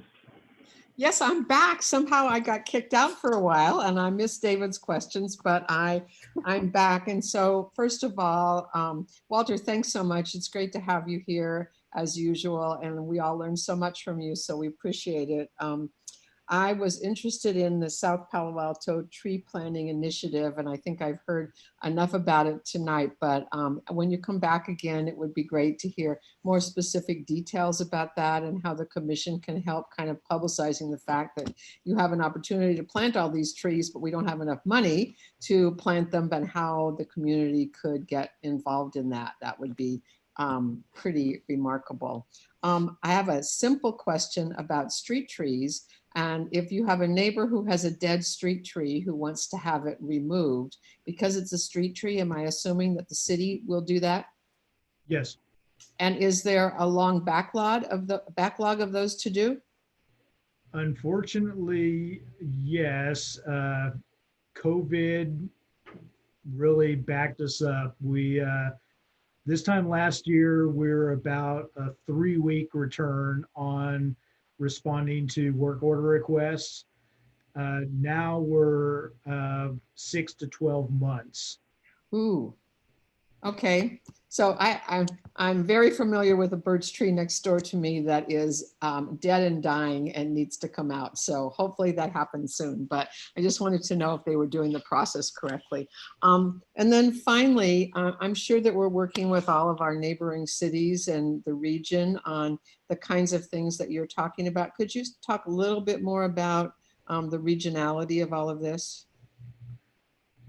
Yeah, actually, Palo Alto is really a state leader in urban forestry. Personally, I have chaired the California Urban Forest Advisory Committee for the last 5 years. So we do work with our neighboring communities. None of them are quite as far along as we are, but we share information. You know, we can all learn from each other on program implementation and overcoming obstacles, because not everyone loves trees, surprisingly. There are some people that, you know, object to planting more trees or having more requirements. You know, when you live in a community and you have to share in those community values, some people are not as receptive to that as others. So, you know, we share stories back and forth, and I think where we can really share the benefits of our urban forest are with our adjacent neighbors. So we've really tried to do a lot of work with East Palo Alto through supporting Canopy, and a little bit of direct work to share like some collaborative training and so forth. But Canopy is really the nonprofit that ties a lot of our neighboring communities with us. Well, thank you for that. And I was just going to specifically ask about East Palo Alto and what we're doing. And I know Canopy is very supportive and very good in East Palo Alto, but I'm really glad to hear that. So that's all from me. Thank you, except for a big thank you to you and your team. Jeff, I have one follow-up to what Ann just said, and that is that some of these street trees that have been planted in the front of people's yards, they never, ever, ever water them, and so they kill them. And the question is, we used to have a truck that goes around and waters these new trees. Is that curtailed as well? No. In fact, we have a new truck, so working even better. And this year we watered more trees than we ever have in our history. It's great. The last 5 years, we've set planting records, with the exception of this year because of COVID. We had staff redirected to other tasks, but I intend to start planting in earnest again as soon as possible. Thank you, and thank you to everyone for the very thoughtful questions. This is a subject that we're all passionate about, and we really appreciate Walter and Darren's guidance on this. Just to follow up on the watering, it's great to hear there is a new truck out there, and Canopy does a young tree care survey in conjunction with the city, where they do an annual monitoring of trees that are less than 5 years old, and feed that information back to the city, particularly when there's problems. This year with the COVID restrictions, that surveying is more difficult, like so many other things in our life. I'd like to get back to the big picture emissions that you were talking about, and I know that it's difficult to quantify what, in general, it's difficult to quantify the emissions of the natural environment, but certainly pushing the need that we need to maintain the natural environment and make it work as well as possible. What kind of difference are we talking about between ideal behavior and quote bad behavior in terms of how we're treating the environment? Can you quantify the impact we're talking about here? Just give us some Not idea. really. Not in numbers, no. But how about comparing it to something else?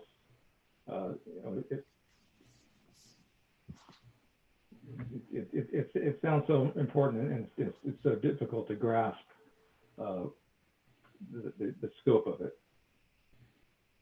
There are some good references out there. If you look at like California timber harvest statistics, we currently import about 90% of the lumber that we use in the construction industry. We're only using 10% that's locally grown.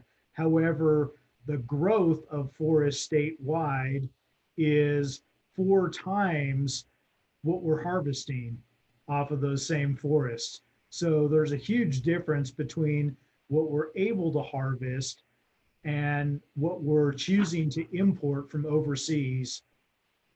You know, that's maybe a good example of where a policy change could incentivize people to use locally sourced lumber, to reuse lumber. We have made some good progress on our deconstruction process that really disincentivizes demolition and encourages property owners to reuse some of the materials when they rebuild a house. But we could probably do more in a number of arenas such as that. Great, thank you for finding some new and pertinent information to share with us to answer a difficult question. Appreciate that. So we were talking about all of the benefits of trees in general, and the co-benefits, and I think these are clear to us, and I think our community is very supportive of these benefits and the need for trees in general. For individual community members, how does this translate down to them in terms of what they can do besides planting trees? Can you speak to, you know, what individual members of our community can think about and how to support our local and global community, just actions they can take related to this? Well, going back to the global carbon cycle, I know that's a really macro picture of how everything works, but on an individual property for one person, you can apply some of the same practices. So getting healthy soils through application of compost and mulch, encouraging native plants that attract, you know, native wildlife and insects, you know, creating that healthy habitat, even on your own property, is possible. And, you know, I think probably the biggest thing that people in Palo Alto can do is information and influence. We have a society that is highly educated, and we can share that knowledge with other people. We can educate others about the right way to care for the environment. We can use our stewardship ethic to influence other people to make good choices. And Palo Alto is also an affluent community. So we can let our money influence policies across the state of California and even worldwide. Thank you. Kind of related to that, you were talking about the new tools you have for monitoring tree canopy, even down to a parcel by parcel basis. How would we use that information, or what? Is this something that you would be offering to individual residents to understand? What are your thoughts on that? So I think a good example may be that we recognized when we adopted the first version of the Urban Forest Master Plan that we had this canopy disparity between North and South Palo Alto. And because of that, we started the South Palo Alto Tree Planting Initiative. So being able to update our progress on an annual basis, I think is going to be really valuable to keep us on task with how far we've come and where we still need to go. Thank you. That makes sense. That helps. So there's been discussions about the trees being taken down, people not following the rules, and unfortunately, it seems like incidents like that are one of the highest profile discussion of trees in our community, as opposed to talking about the benefits. You know, we're surrounded by the trees. Our community is named after a tree. It's part of us, but to be more of a focus on the negative, and I'll try and out talk the train. People are frustrated. You know, it's kind of the frustration of people flaunting rules and abusing them, whether it's on a local level or beyond. How can we improve on this, and how can we? What does our community need to do? So I think enforcement is definitely one mechanism of many that we can use to make progress towards our goals. We need people to comply with the community ethic that we adopt. Therefore, enforcement's important. And from time to time, rare occasions, we do have violations that occur, such as the one that was mentioned, and those need to be corrected. We have drafted a new tree technical manual that improves on our policies, and we have also drafted changes to Title 8 of Palo Alto Municipal Code. So in the near future, we hope to complete the tree technical manual, and following that, we would propose ordinance changes to Title 8 to City Council to consider. We have given a presentation on draft ordinance changes to the Planning and Transportation Commission in the past.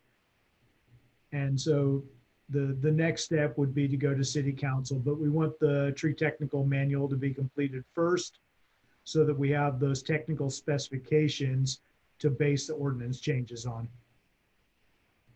Thank you. Would it be possible to share the tree technical manual proposal with the commissioners? I think this would be interesting for us to look at. Yes, certainly. Thank you. And is there a timeline, projected timeline for when the tree technical manual update would be approved? We're hoping it was going to be approved before today. So I'm still hoping it's going to be a very short time frame. But a lot of plans have seemed to change over the last 6 months. So I would be hesitant to give you a promise at this point. Okay. Thank you. So, and I appreciate a lot of schedules have slipped over the past 6 months. It's frustrating. There's a lot of important things we want to get to, but keep getting on it. So appreciate that. Finally, as I've alluded before, appreciate the collaboration between the Urban Forestry Department and the Parks and Rec Commission and Open Space Management, as you and Darren have talked about. And the last time you presented to us, which was last October, and appreciate the annual update, we talked about further developing and formalizing our relationship so that the Parks and Rec Commission could serve as an official forum for the Urban Forestry Department as opposed to more of an unofficial forum, which we are right now. Personally, I appreciate that a lot of things are behind schedule right now, but I'm frustrated that we haven't been able to finalize this. It seems like a natural fit for us to be able to move forward with this, and I'm hopeful that this can get finalized in the near future. So I appreciate everything you've done for our community and specifically working directly with issues that are important to our commission and the staff which our commission supports. So thank you very much. Councilmember Koo, do you have any comments? Thank you for the presentation and for your questions. Any follow-up questions from any commissioners or comments? Thank you very much for sharing your evening with us, and we look forward to hearing back from you soon. Thanks, Walter.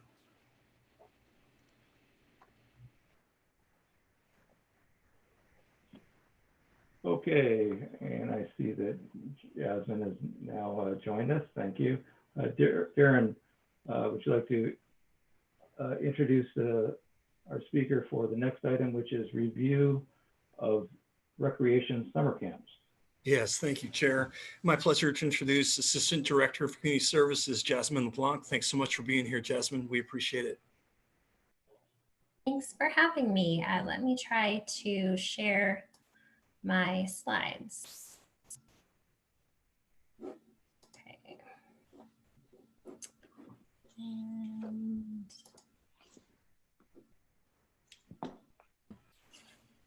it's not, is it showing the slide deck at this point?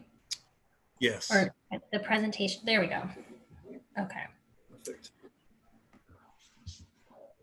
Can you see the full slide or do you also see the notes? Sorry. We see the notes right now. Moments ago, it was presentation mode, and it just popped back into the notes.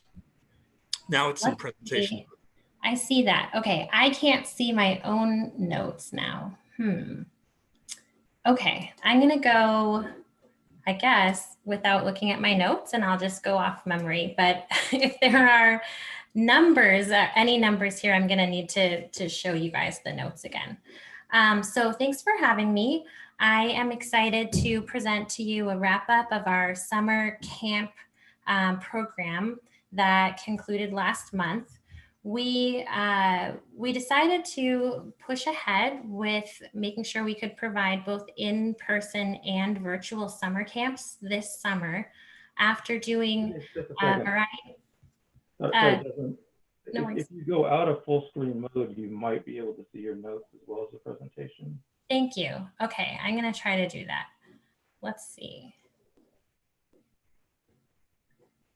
And now I don't see a way to do that. I don't come and talk to you guys enough, so I'm not sure how to do it. I'm just gonna go off memory for now. So during the spring, when we were kind of completely shut down in recreation, arts, and sciences, we reached out to community members that had participated in our programs in the past and asked if we could get anyone who'd volunteer to speak with us so we could learn about what would be important for their families this summer. And so we conducted a variety of focus groups and heard from community members that this summer was really important to them that they would be able to have something special to mark this as summer during this COVID pandemic, when, you know, so much of the world is impacted and their kids are not having anything close to a normal experience. Many families were worried about coming to do anything in person, but there were also a large portion of people we talked to that really wanted to be able to provide or send their kids to something that would be safe in person if possible. So we had about a 70-30 split, where about 70% of the families that we spoke with would like to do things in person if possible, and 30%, you know, definitely did not want to do that. And that's what we've seen. Actually, that was what we saw when we asked people about it. That's how people signed up for programs, and that's what we're seeing continue into the fall. So we were able to actually provide about 1,000 children with the experience of being in summer camps this summer. About 650 were in person and about 350 were in virtual camps. And our camp programs were run through all of our different operations in recreation, arts, and sciences. So that includes the Children's Theater, the Art Center, the Junior Museum and Zoo, our Recreation Division, and our Aquatics program. We were very pleased to find that we were able to fill almost 90% of our seats for our in-person programs, which is a big kind of dramatic increase compared to what's typical for us, which is more around 75%. And we were able to do this with 100% or better cost recovery. We knew that that was going to be a very critical piece for us to be able to provide sustainable cost recovery programming this year. That did require us to increase prices because our camps were all much smaller than normal, but the camp prices increased generally by about 10%. So it was not a dramatic increase. What we came back with from community members was overwhelmingly positive feedback for both virtual and in-person programs. And as I mentioned, these programs covered a variety of types of camps. So visual arts, aquatics, performance arts, general recreation, science, and STEAM focused. And this raised almost $300,000 in program revenue.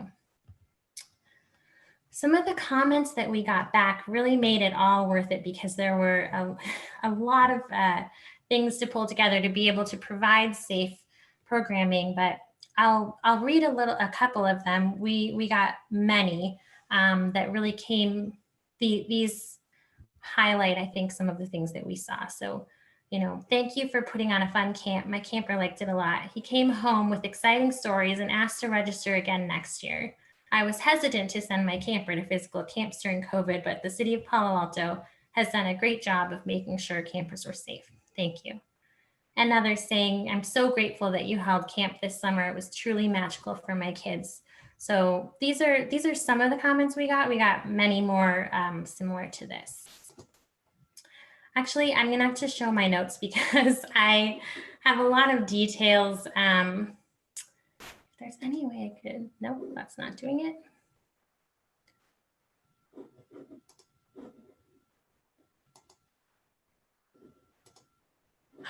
I found it. Okay, I figured out how to do this. So apologies. I'm gonna go back a slide. So typically we serve about 5,000 people. So this was definitely far fewer than in a normal year, but still quite a lot considering. Let's see. And our camps ran over the course of a shorter period because, as you may recall, we didn't have any indication from the county that we were going to be allowed to offer any in-person programming until the first week of June. And so we normally, that's when we would start our programs, but that is when we found out what the rules would be. So we were able to work pretty quickly and get things running in the first week of July. Fortunately, some of the partners that we work with, including our aquatics operator, can pivot even faster than that. And we're offering camps within a week of the county order changing. But for most of our camps, we ran about 5 weeks from July through mid-August. Our camps were generally 2 or 3 weeks long to accommodate county health orders, which is a big departure from normal when they're usually 1 week long. And some of the questions that you may be wondering, we had about 75% of our participants come directly from Palo Alto, as Palo Alto residents. When you add in our neighboring communities in, oh, sorry about that. When you add in our neighboring communities in Stanford and East Palo Alto, that's another 5% of the people who participated. And then some of our virtual programs actually had people registering from as far away as Washington State. So that's something that we will continue to look at as we offer virtual programs, that may be an opportunity for us to expand the breadth of the people who can participate in programs with us. I did look at our gender breakdown, and unfortunately, more than 40% of all of our participants have left the field for gender blank. So we don't actually have great data there. What we saw is that about 25% of the people who participated were identified as boys, about 35% as girls, and about more than 40% didn't indicate either way. So we don't really have great data around gender participation. So what is next? We've recently begun our fall programming. And as you can see from these 2 pictures that we've taken in the last couple weeks, we've expanded our programming to provide adult outdoor activities as well. So what you see on the left are some of our adult ceramics studio participants outdoors on the Art Center patio. And on the other side, you can see some of our adult fitness participants who are in the the Lucy Stern community patio. So we have actually right now about 870 people registered in our fall programs, and another 400 middle schoolers who are participating in outdoor fitness programs. So this is not a typical middle school athletics program, but we are running outdoor fitness, socially distant activities for middle schoolers to do this summer as well. We have the majority of the people that we serve are youth, but we actually have about 300 adults, and that includes about 75 seniors who are participating in our programs this fall. And again, this is about 75% residents who are participating.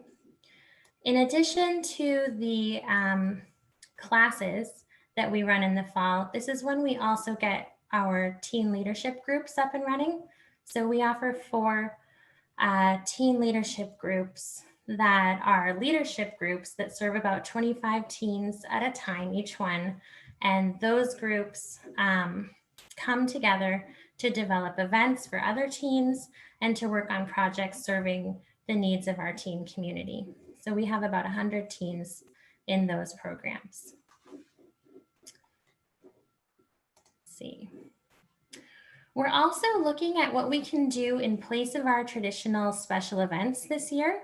So we're working in coordination with the city manager's office, and especially trying to see how we could perhaps provide some, I'm going to call them more placemaking and community events that are socially distant and safe during the COVID pandemic for community members to come together. We're looking at how this may be able to be something that we can join in with our public art program. So perhaps we can create some fun experiences with temporary art that provide local artists an opportunity to work in new formats. This will also reinforce and leverage our special events team, who can help come up with programs that are safe to foster community. And it also provides us a chance to create positive and uplifting messages to our community during this time through distant events, art making, and social media events. So what could this possibly look like? We're still working on it, so I don't want to give specifics of what you might see at the moment, but just some ideas that we're playing around with are things like scavenger hunts that take advantage of the many pieces of public art that we have in our community. So going on a hunt for Greg Brown murals downtown might be something that we try to incorporate. As you can see on the left, we've got a picture of someone taking a look at a really intricately carved jack-o'-lantern. We may be able to do things where we create art, seasonal art, for people to look at and enjoy for a moment in time. And then we do hope that we'll be able to put up our holiday tree downtown at Lytton Plaza this year, although we won't be able to have the same large event that normally goes along with it. We'll have the tree, and we'll probably create some kind of a virtual event. So we're looking at a variety of other events that we can do that will try to mark the season as the year goes on, and create opportunities for people of all ages and interests to participate.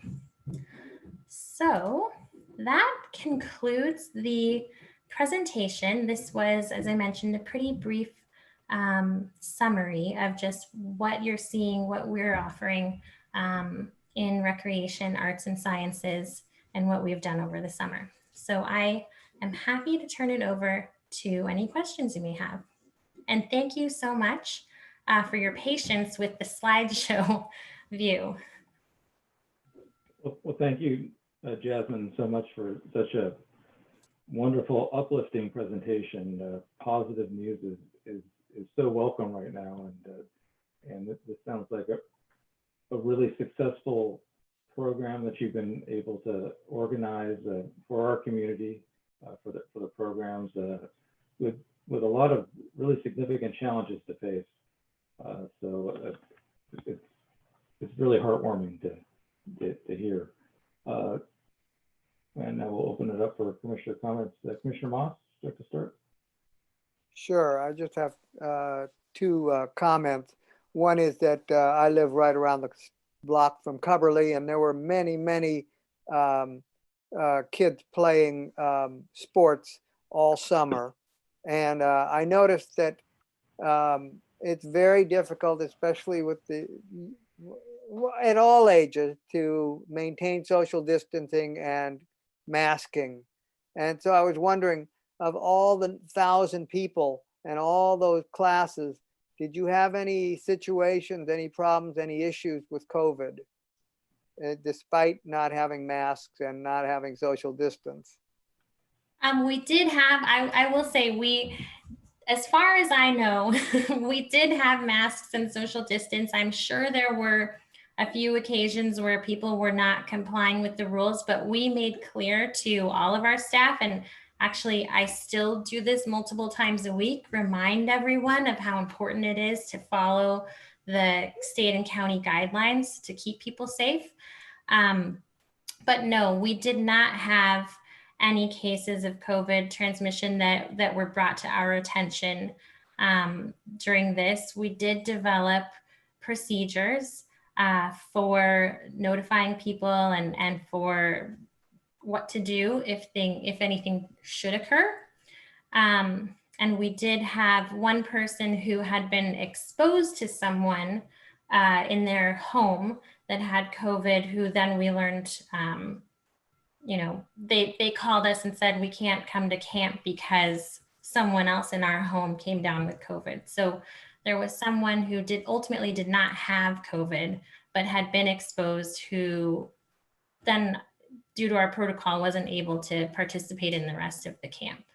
So we kind of went through the process, but without actual, yeah. Well, that's amazing. I hope we can keep that up, because I know there's many people playing sports into the fall now. So, and I noticed that the people who run the camps have to have mask, but not the kids. And so I wanted to know if that was an issue. So thank you. That's all I have. Thanks. Thanks, David. Jeff? Yeah, just a quick follow-up. One is, first of all, Jasmine, thank you so much for this, and it's great to see what the city is doing. In terms of what David was talking about, I've seen some similar things in terms of at Coverly or outside groups who may have rented the fields and maybe not showcasing best practices in terms of social distancing, or even just private groups getting together on a basketball court and playing 5-on-5 or things like that. But it's very great to hear with the programs that we are running that we did not have any positive tests. Do we share any data with the county or with the state with the fact that we're running youth programs and here are our numbers and here's how we've been successful, or we've run through a certain number of cohorts? Is there any data that gets shared with the county health department or with the state? I think that would be very interesting, but no, we haven't. It isn't something that they've asked for. We are sharing informally among all of the other agencies in the county. So Darren and I are on a call every other week with most of the other towns in this county to try to share resources and understanding and exchange what's working in each city. But it doesn't seem to be rolling up to a higher level. Okay, and I know that we do some things with the middle schools, and you mentioned some of the programs we're trying to do. But do we have any other conversations with the school district in terms of best practices or sharing things that we have done that have been successful now that the schools are trying to figure out reopening and looking at different things? But I think it would be interesting if there was any sort of dialogue to the school district side, since we have run some groups through with success. Yeah, that would be certainly worth exploring further. We have a lot of, each of our program areas has partners that they work with in the school district closely. And so, for instance, the staff in the Art Center and the Children's Theater work very closely with the music and theater department staff at the school district. And I know for certain that they have exchanged ideas in those groups, but I don't know that we've been invited to share some of what's worked with the higher level administrators. Well, thank you so much. What you do is very much appreciated. Thanks. Thank you. Jackie, I guess you're looking to make sure we're there. Yep, I'm here. Hi, Jasmine. Thank you so much. As a parent of 2 young kids, I can see why you got immediate signups and 90% capacity. I think there's a lot of pent-up demand and wanting to get kids out there. So kudos to you and your team for really pivoting so quickly and making that happen, and really just adding something new and different besides the blur of everything else that has been happening during this time. The question that I have has to do with sort of access to folks who are sort of underserved in the community. Did you find that a lot of folks applied for scholarships or any other type of tuition reduction during this time period? And do we, in general, in our programs, get a lot of uptake for extending our reach? Thank you for that question. I'm glad you brought it up. I tried to take a look at exactly how many people took advantage of our scholarship program during the summer, and I wasn't able to piece out who signed up for summer camps using the scholarship versus some of our other after school programs we're offering right now. Interestingly, we have close to 300 people that have filled out the paperwork so that they can participate in the program this year, but we've only had about 50 people actually participate. So we have capacity and we have funding to provide for more of our fee reduction scholarships than what we've seen people actually request this year. And I am not sure what's happening there, but it's certainly something that would be interesting and worthwhile to dig into, and to find out, if the price is still a barrier, because what we can offer is a sliding scale, but the biggest discount you can get is 50% off of the price. So is the price still too high? Is that one of the issues? Is the issue perhaps that the income level that we're using as the cutoff is, too low perhaps? There could be different factors at play. Do we ever reach back out to the people who didn't sort of go all the way through that process to see, is it a price issue, or are they getting stuck somewhere kind of in the process? That would be something very interesting to do that we haven't done. A couple of years ago, we did take a look at our fee reduction program to try to see if we were providing an appropriate level of discount. And at that time, it looked like we were, but things change rapidly. And it's been at least 5 years since we did that. I would love to take a look at that again sometime, if that's within our jurisdiction, just to really see, because sometimes, 50% still might be too much for some folks. And it's so important for their kids to kind of get out and have access to these things.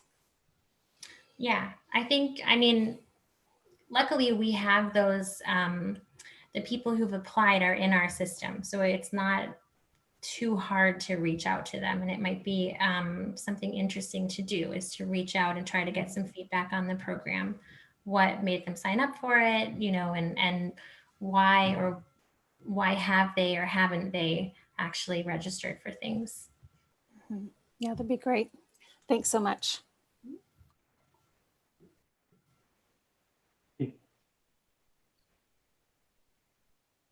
Okay. Yeah, very good. I'm very glad that we're able to get this into the support the city. There's a lot of people going stir crazy right now, so I imagine this is a really good help. For the virtual classes, were they mostly one-way communication, like an exercise class where the instructor is just shouting information in, or did you have two-way communication during the classes? We tried to make it as interactive as possible. And so including, for instance, the Junior Museum and Zoo really tried to focus their virtual programming around their zoo animals to try to put something really fun on the screen, actual live animals. And then I know they did things, for instance, like have the kids run and grab their stuffed animals and talk about those as if they were the zookeepers for stuffed animals. So really try to make it as fun as possible. I think the programs that were the most successful typically for our virtual programs had more of an academic focus. So we had some virtual debate team class programs. We had a variety of computer programming camps, things like that. And those, lend themselves pretty well to this kind of an environment. So do these classes have higher capacity or lower capacity than normal? For the most part, they have lower capacity because it really is hard to engage people in a virtual environment that is going to stimulate them, for a long time. And we, especially for the younger kids. So we had very good feedback for our programs that we offered during the summer for younger kids, but we did not find very many people signing their kids up for virtual programs this fall.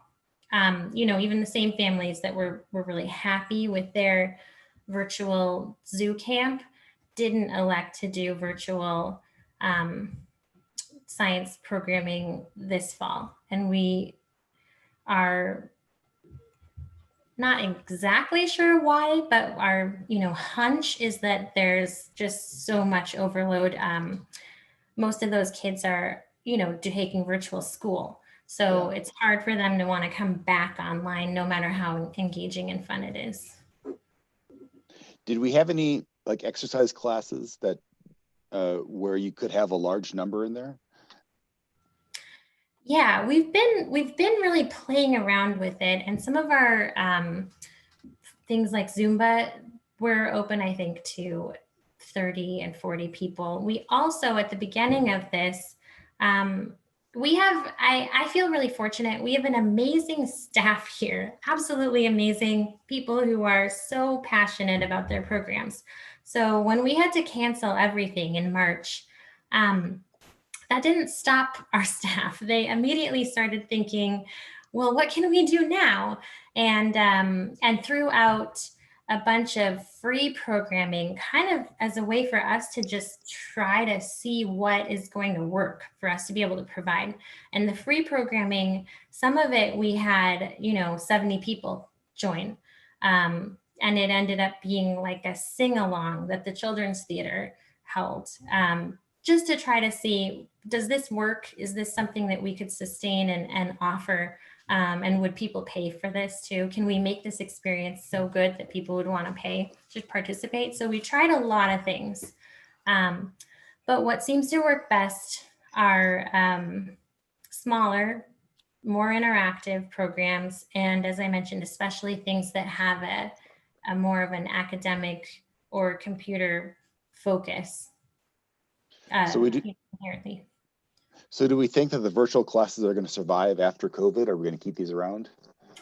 We're going to keep trying, but it's hard to say because it's at least 70% of the people who seem to be participating want to do it in person.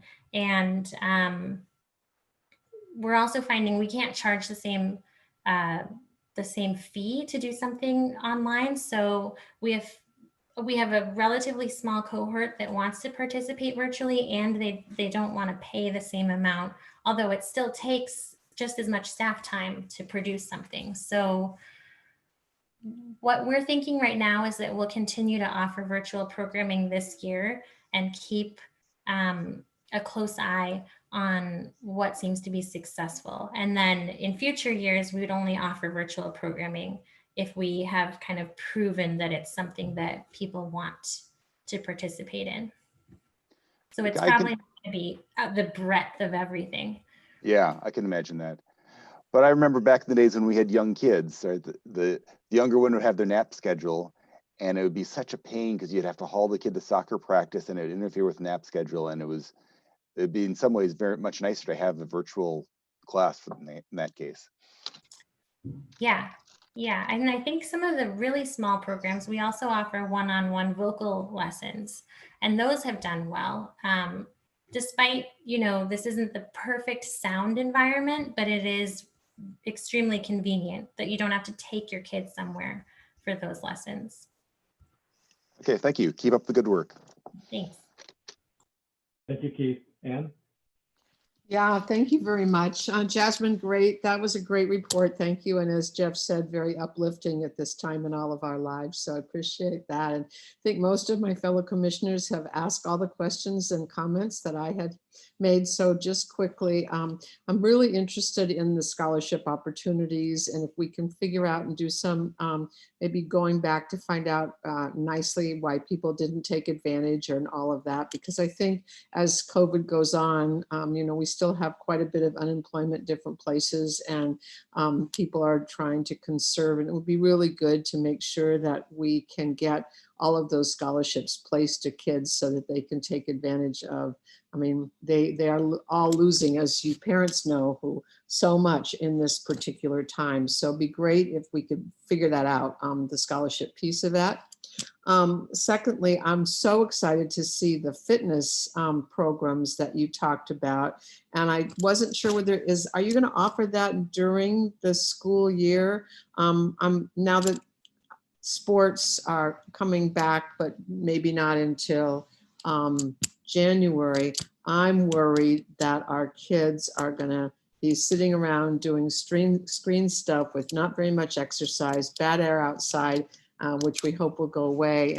And I'm excited that the department can offer some of that. And I think it's really important to publicize it because otherwise, you know, some of our kids are going to be missing a whole year's of physical activity and missing sports and just missing exercise. So I don't know what your plans for that were for the school year. Yeah, thank you for that question. Yes, we are offering those middle school fitness classes right now. And I think you can, you know, click in and get enrolled in something soon.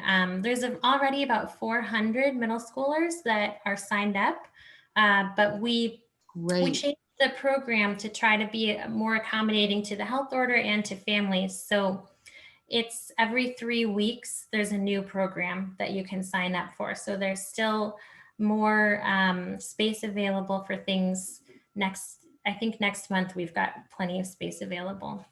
And what's the cost of that? Or is it? I can't remember, I'm sorry, but I think it's definitely between, I want to say it's about $170 per session. And then you have 2 or 3 afternoons a week. You get together with a cohort at a local park and play, you know, games and do techniques mostly, you know, without getting close to anyone, that are related to one of the middle school athletic sports that we normally provide. So we have games and, you know, footwork and throwing the ball related to football, things like that. Yeah. And how's that being publicized? Is it through the school district, through the Enjoy catalog, through just in general? Everything above. Yes, we put it it's in the Enjoy catalog. We promoted, did quite a bit of promotion in social media and emails, and then through the PTAs. So hopefully the community knows that we have this program out there. I'll also add that our aquatics pool operator has been offering after school camps as well. Same kind of a thing, but this goes to a slightly younger group. So 5 to 12-year-olds can go 2 or 3 afternoons a week and play with other kids outdoors.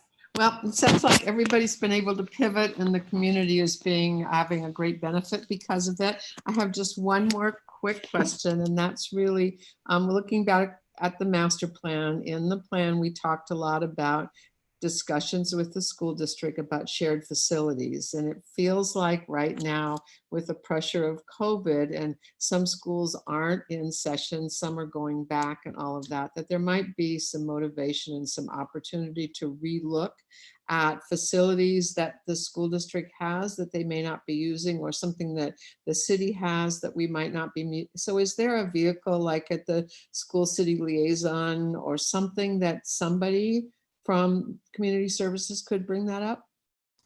Yeah, I think that would be the appropriate committee, the school city committee that you mentioned. We also, as I said, we do have kind of heavy communication with some of the staff in the school district and are looking for ways to make sure that our partnership is sustained. So we've been actually focused a little bit less on facility usage right now and just trying to figure out how we pivot some of our typical programs that are offered in the schools to this COVID environment. So for instance, our junior museum and zoo staff are in all 12 of our elementary schools teaching science programs. That becomes essentially almost their full-time job for much of the school year. But this year, it's still a little bit unclear how we'll make that happen. So we've been really focused on on those types of things at the moment, but I think you're right that this is an opportunity to look at other opportunities as well. Well, it would be great if you could, and I do remember you said that the art center and the art teachers were thinking, the theater and the junior museum. So that's all great news. So always opportunities out of challenges, I guess. Thank you very much. Thanks. Thank you again, Jasmine. I appreciate the positive presentation you've given us. And I appreciate the comments and questions of all the other commissioners. I'll just reiterate a couple things. I'm also very interested in the scholarship activities and the follow-up and what we can do to improve our reach to the people who need our help the most. It's really important, and that will dovetail nicely into the next discussion item we have. Following up on what Commissioner Lemare said as well, in terms of syncing with the PAUSD, I think this is really important to ensure consistency of best practices and preventative rules as necessary as we try to build a commonality and understanding and really what becomes an ethos within our community in terms of how to move forward as a group and do our best to get back to what we think of as being normal and to enrich our lives. But anything we can do to foster this relationship with the school district and the city seems really important, especially in areas where we're sharing things like fields and facilities. Finally, my last question is, are you involved with library programs at all? And it's a broader question to you and Darren. Should the commission be considering library services with the now that we no longer have a library commission? It seems like I don't know if the library had any programs going on with things like online story times and things like that. It seems to fit very closely with the type of online programming you're working to put together. We do work really very closely with them in an informal fashion. And again, it's, you know, even things like the Art Center and the Rinconada Library being so close together, the facility leads in both of those buildings are constantly in communication to make sure that they are aligned on programs and events and things.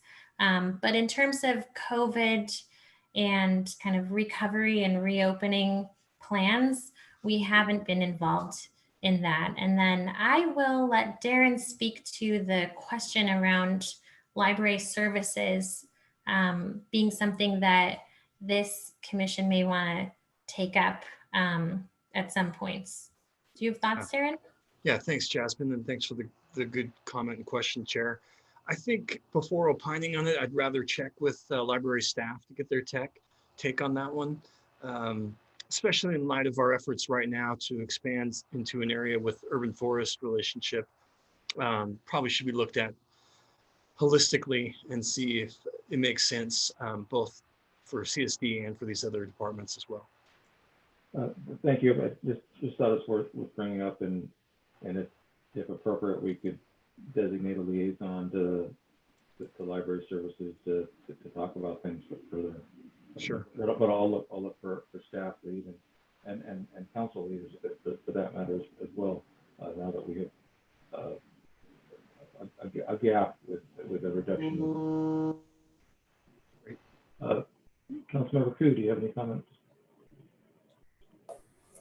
Just that it's very exciting to see all the children's program, and even for the adults. It was something that we fought so hard for during the budget reductions, and it's just really great. Thank you so much for your presentation and for the creativity also that came with everything, and all the staff members who worked to make it happen. So please thank them, and to you too. Thanks so much. Thank you, everyone.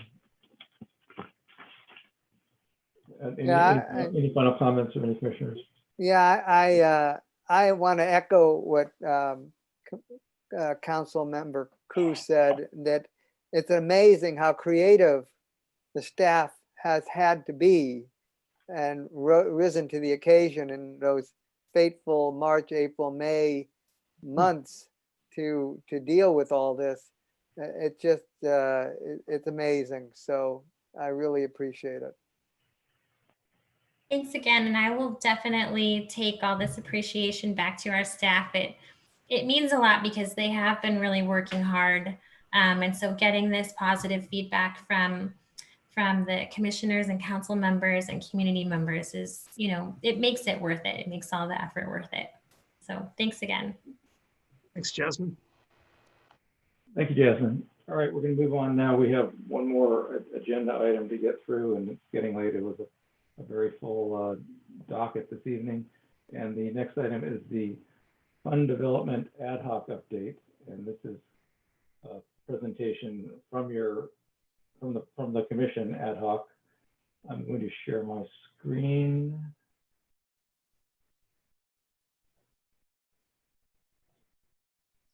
Okay, can you see the presentation? Good. You see the screen in presentation mode? Great. So the Fund Development Ad Hoc was created to, one, explore and pursue funding for our master plan programs and projects, and two, to review associated CIP planning. Given the current COVID-related budget crisis, the ad hoc is particularly concerned about finding ways to bridge funding gaps that our community faces. This evening's recommendations draw upon the work of many over a multi-year period, and I want to particularly thank Ann and David for their passion and hard work on brainstorming ideas and paths for community fundraising for many years. We're going to present some of these ideas for discussion and feedback, but this is just the first step of an important work in progress. Also, I believe this may be the first time that funding recommendations have been presented by the ad hoc to the full commission since I've been on the commission, going on 4 years now. So we're excited about that opportunity. So as we studied options for how to best increase community support to address these gaps, we quickly concluded that our nonprofit community partners are a critical conduit for community outreach for both financial and volunteer support. We settled our focus on two priorities. The first one is to identify solutions to address funding and resource gaps that are achievable now.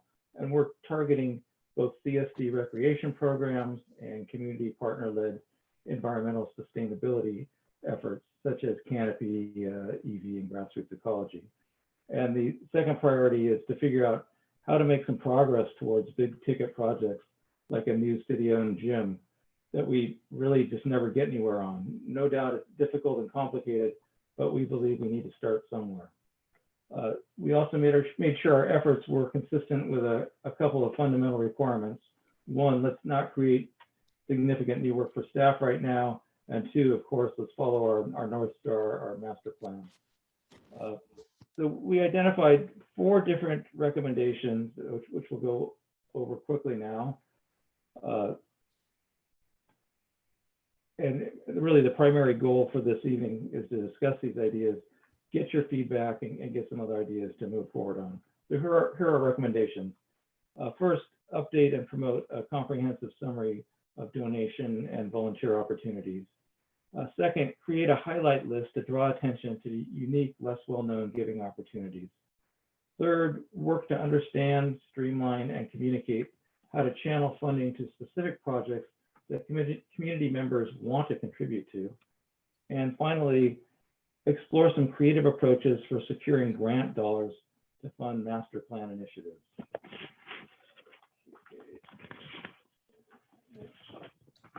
So now, onto the first goal. Intuitively, we wanted to create an easy to find one-stop shopping summary list of all donation and volunteer opportunities for our community with some short summaries and website links.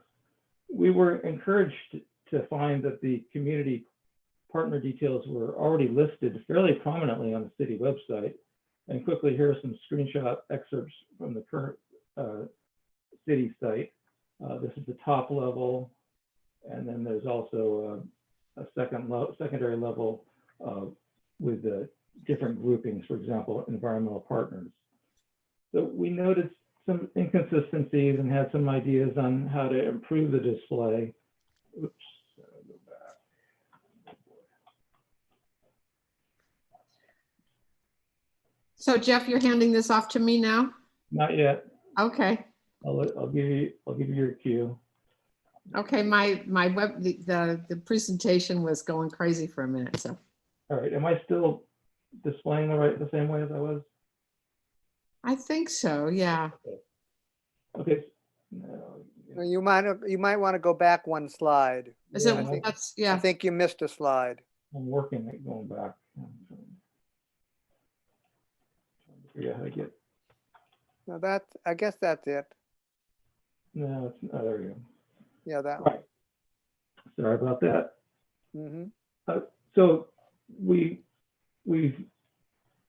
noted some inconsistencies and had some ideas on how to improve the display.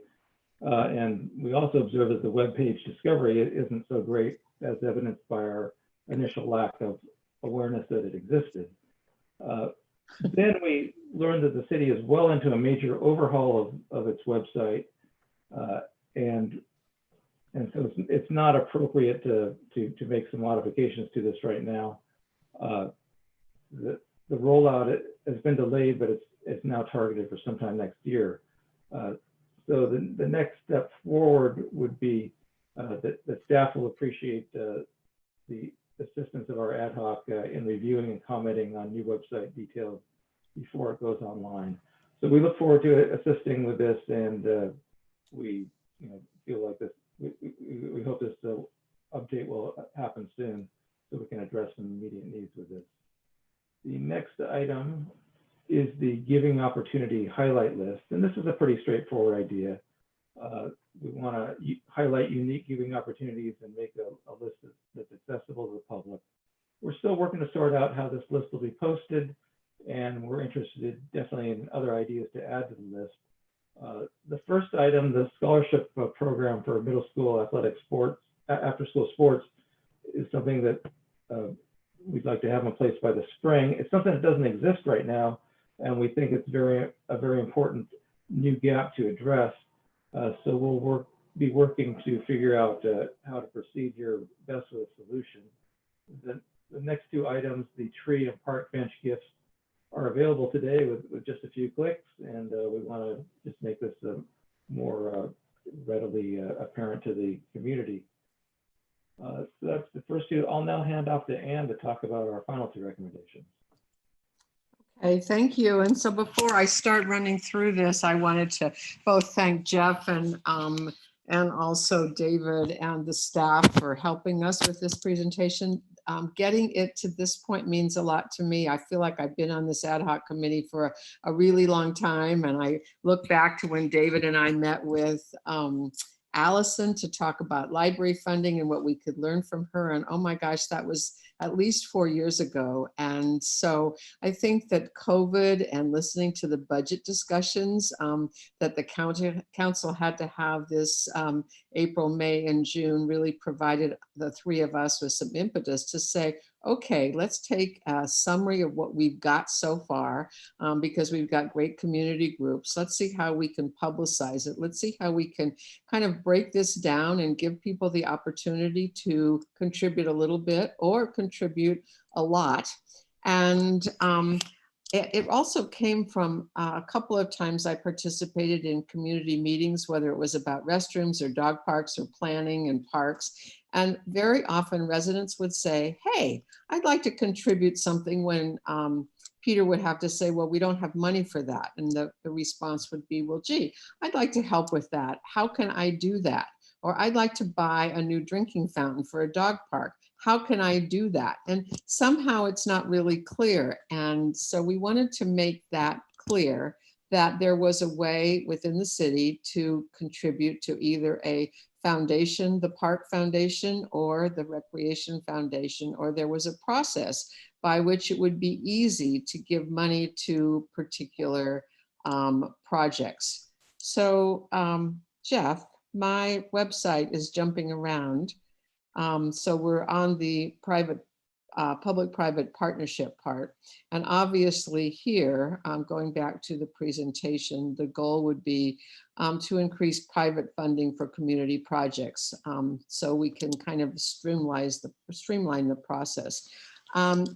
And I have a great faith in our community that people will contribute to projects that they're interested in, if it's easy for them to do that.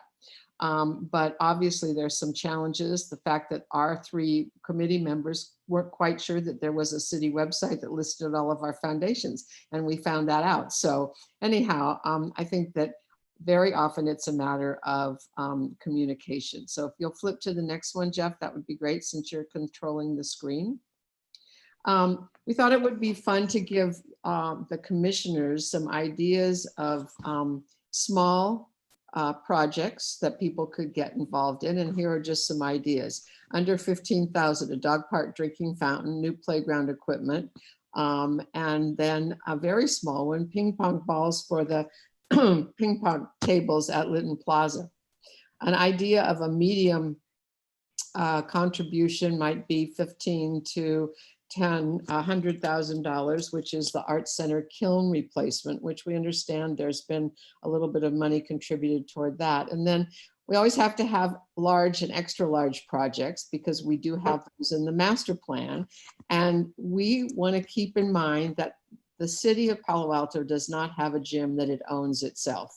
And so we think it's really important that we need to really look at that and say, hey, how could we create the opportunity to have a gym that is a Palo Alto community gym? And then I was very happy to hear today the skaters and the young people coming to talk to the council meeting, because I remember 35 years ago, a group of skaters did the same thing when I worked for the city, and the result was actually the Greer Park Skate Bowl.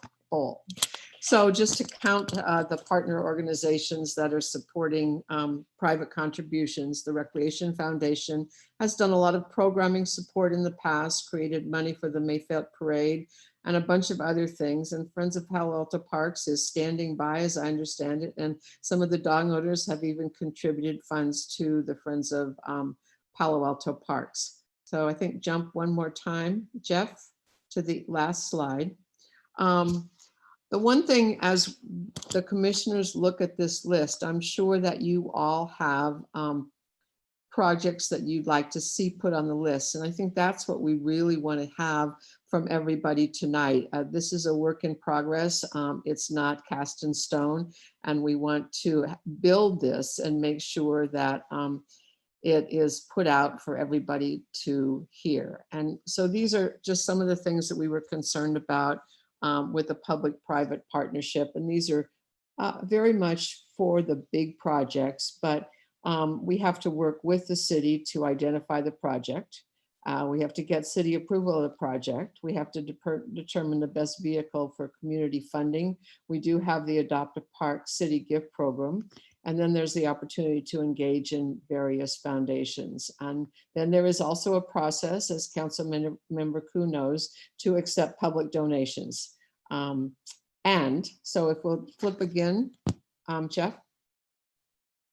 The last thing that the committee wanted to bring up is the opportunity to seek a planning grant that would involve the opportunity to figure out how the city, which does not have a grant writer at this point, as we understand, that could help us identify funding for large projects, whether it's the gym, whether it's a pool in South Palo Alto that we've talked about, whether it's a number of things that were in the master plan. You know, the master plan had a big ticket when it was accepted a couple of years ago. And in order for it to be successful, it's going to need a considerable amount of money. And given COVID and given the economic situation, there's going to have to be some grant and foundation assistance and writing. But in order to do that, we have to work with the city to see how the city staff would work with a grant writer and what kind of rules and process there would be. But we didn't want to leave the opportunity to have a grant writer out of this ad hoc report, because we felt that it was really an important thing. So I'll close there now and turn it back to Jeff, but I really want to reiterate what I said about inviting our fellow commissioners to provide feedback, thoughts, not only tonight, but going forward in the future, so that we can really make this a document that will be helpful, not only to the commission, but also to the city and the community.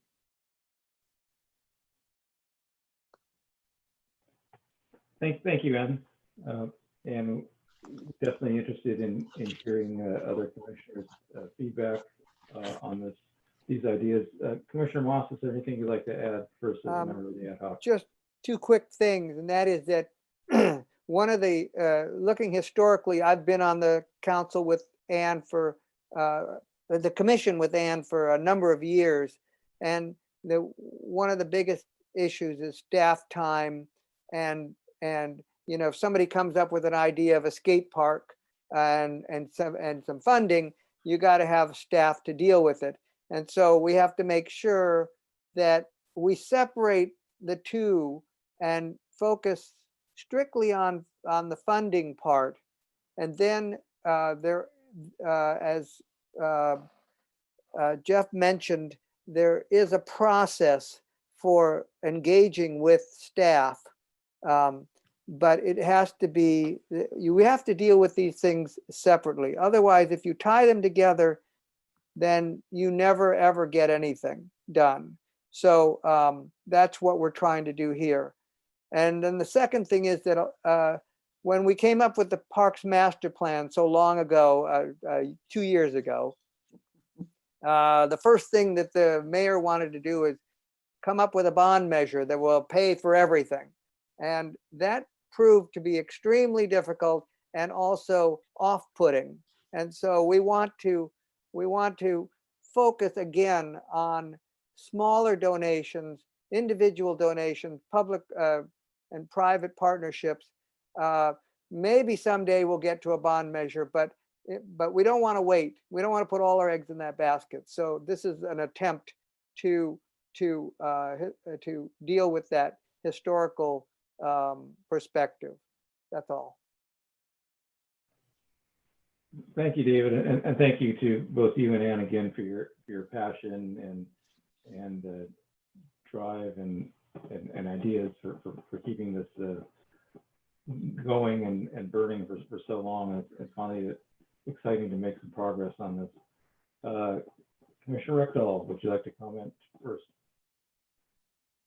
Yes. Yeah, I think this is a really good idea. I'm really glad you guys are pushing this. We should have been pushing this for years. I think in general, people want to donate to a specific project. I think that's more attractive than just a general donation. So if you can have specific projects on the website and say, I want to put $10 towards this and do $100 towards that, I think that will get more donations. But the biggest thing is just marketing. I mean, the vast majority of people in Palo Alto don't even know that the Friends of Palo Alto Parks even exists. And so we have all these websites. We have an Enjoy catalog. People are going to enjoy using the website to register. We should be plastering on the edge of the screen whatever link we want them to click to for donations. And particularly, there's two ways of looking at it. One, what do they want to do to help themselves, right? I want a dog park because I have a dog. The other is the scholarship aspect, saying, you have enough money to register for this class. Not everybody does. Click here to sponsor a scholarship. That may be effective. But marketing, and once the election is over, my front yard is going to seem very empty. So I'd love a sign that says donate, donate to Friends of Palo Alto Parks or whatever. Oh, I love that, Keith. That's great. So yeah, so I think marketing is the big thing. We have to concentrate on getting the eyeballs. Thanks. And the major thing is to be able to market a particular project. Not just throw money at the Friends of Palo Alto Parks for no reason. Just that marketing needs to focus, be project focused, as well as just giving to parks. Yeah, I think we're all in agreement that people are much more interested in donating to specific projects where they know exactly where their money's going to go rather than putting money into a fund. And that's exactly what we're focusing on with the third recommendation. We have some processes in place. It's really complicated right now, and we're working to try and understand it ourselves and then take a look at how to make it simpler and easier and less cumbersome, and then communicate it. So it's going to take some time, but I think it's a really worthy effort. Commissioner Olson. Thank you all. This is great. And thanks to Commissioner Moss, because I was going to ask if we ruled out a bond measure. So sounds like we have.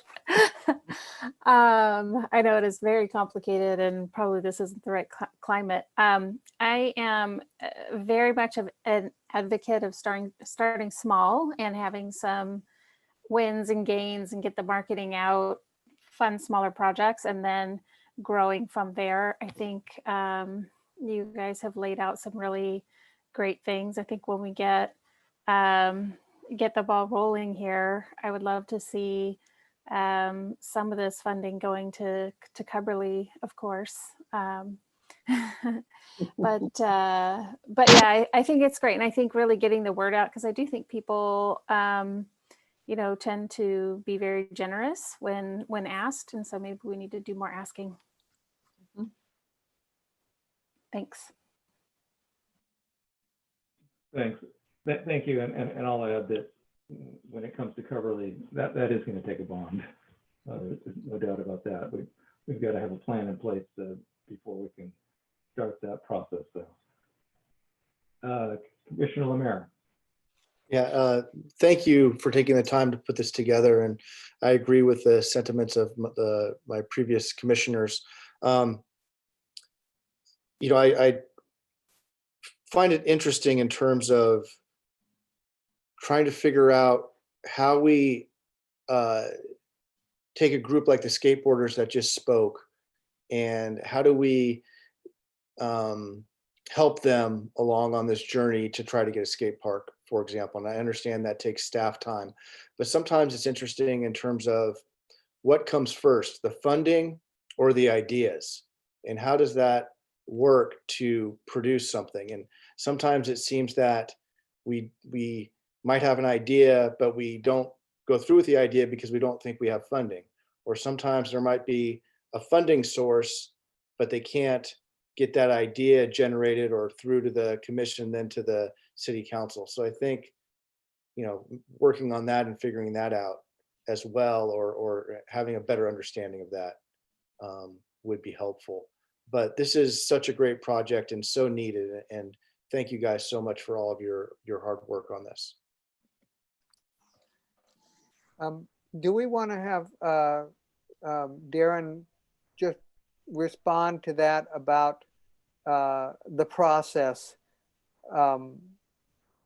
Because it is not well known, this idea of funding first, or a project, a project idea first. Yeah, thanks for that question, Commissioner Moss. There's probably a lot of different ways of doing it. And I think that's will be one of the good outcomes of this process that the commission's going through, is to capture them and be able to articulate them so people who want to do the next skate park or Magical Bridge Playground or whatever it is can see some templates and examples for how they happen, and we can better guide them through it. But I don't think it's just one way. The example I think maybe most relevant to what you just mentioned was the Magical Bridge Playground. I was in Greg Betts's office, former director of community services, when Olinka Villarreal, the champion who organized and implemented the Magical Bridge Playground, first proposed it. It was a number of years back. It was just a concept at that point and sort of grew organically through her championship and partnership with the Friends of Palo Alto Parks, and then forming her own organization, the Friends of Magical Bridge. Though that's one great paradigm that we can build on, I don't think it's the only one. There's lots of other methodologies that either Palo Alto has used for other projects or other agencies and cities have used successfully. So I wouldn't want to limit to ourselves to just one, when I think there's probably a lot of good ones. And again, I see that as one of the positive outcomes of this endeavor.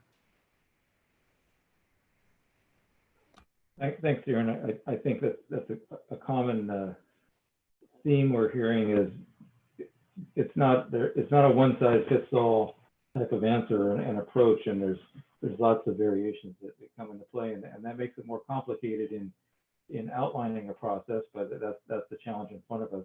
And Jeff, I really appreciate your question. I think it really is important to help the community understand that when they have an idea for a project, how they can give it some legs and the steps necessary to start the ball rolling so that a proposal can be made to the city on a project, and then the city's going to have to approve any project before we start getting funding for it.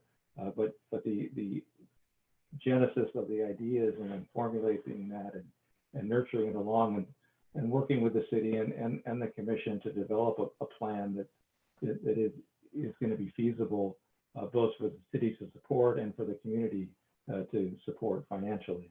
That's really what we're after. Yeah, when he talks about multiple ways, certainly having a CIP project that's already been scoped out and already been put on the calendar, and if somebody wants to contribute to offsetting some of the cost of that CIP when it comes up, that's certainly another way to do it. And if we only could publicize those CIP projects like we do with when Peter Jensen goes out to give the community meetings for Ramos Park or for Cameron Park, and people come and they say, well, yeah, I'd like to donate a little bit of money to my community park. That's certainly another one of those options that Darren was mentioning.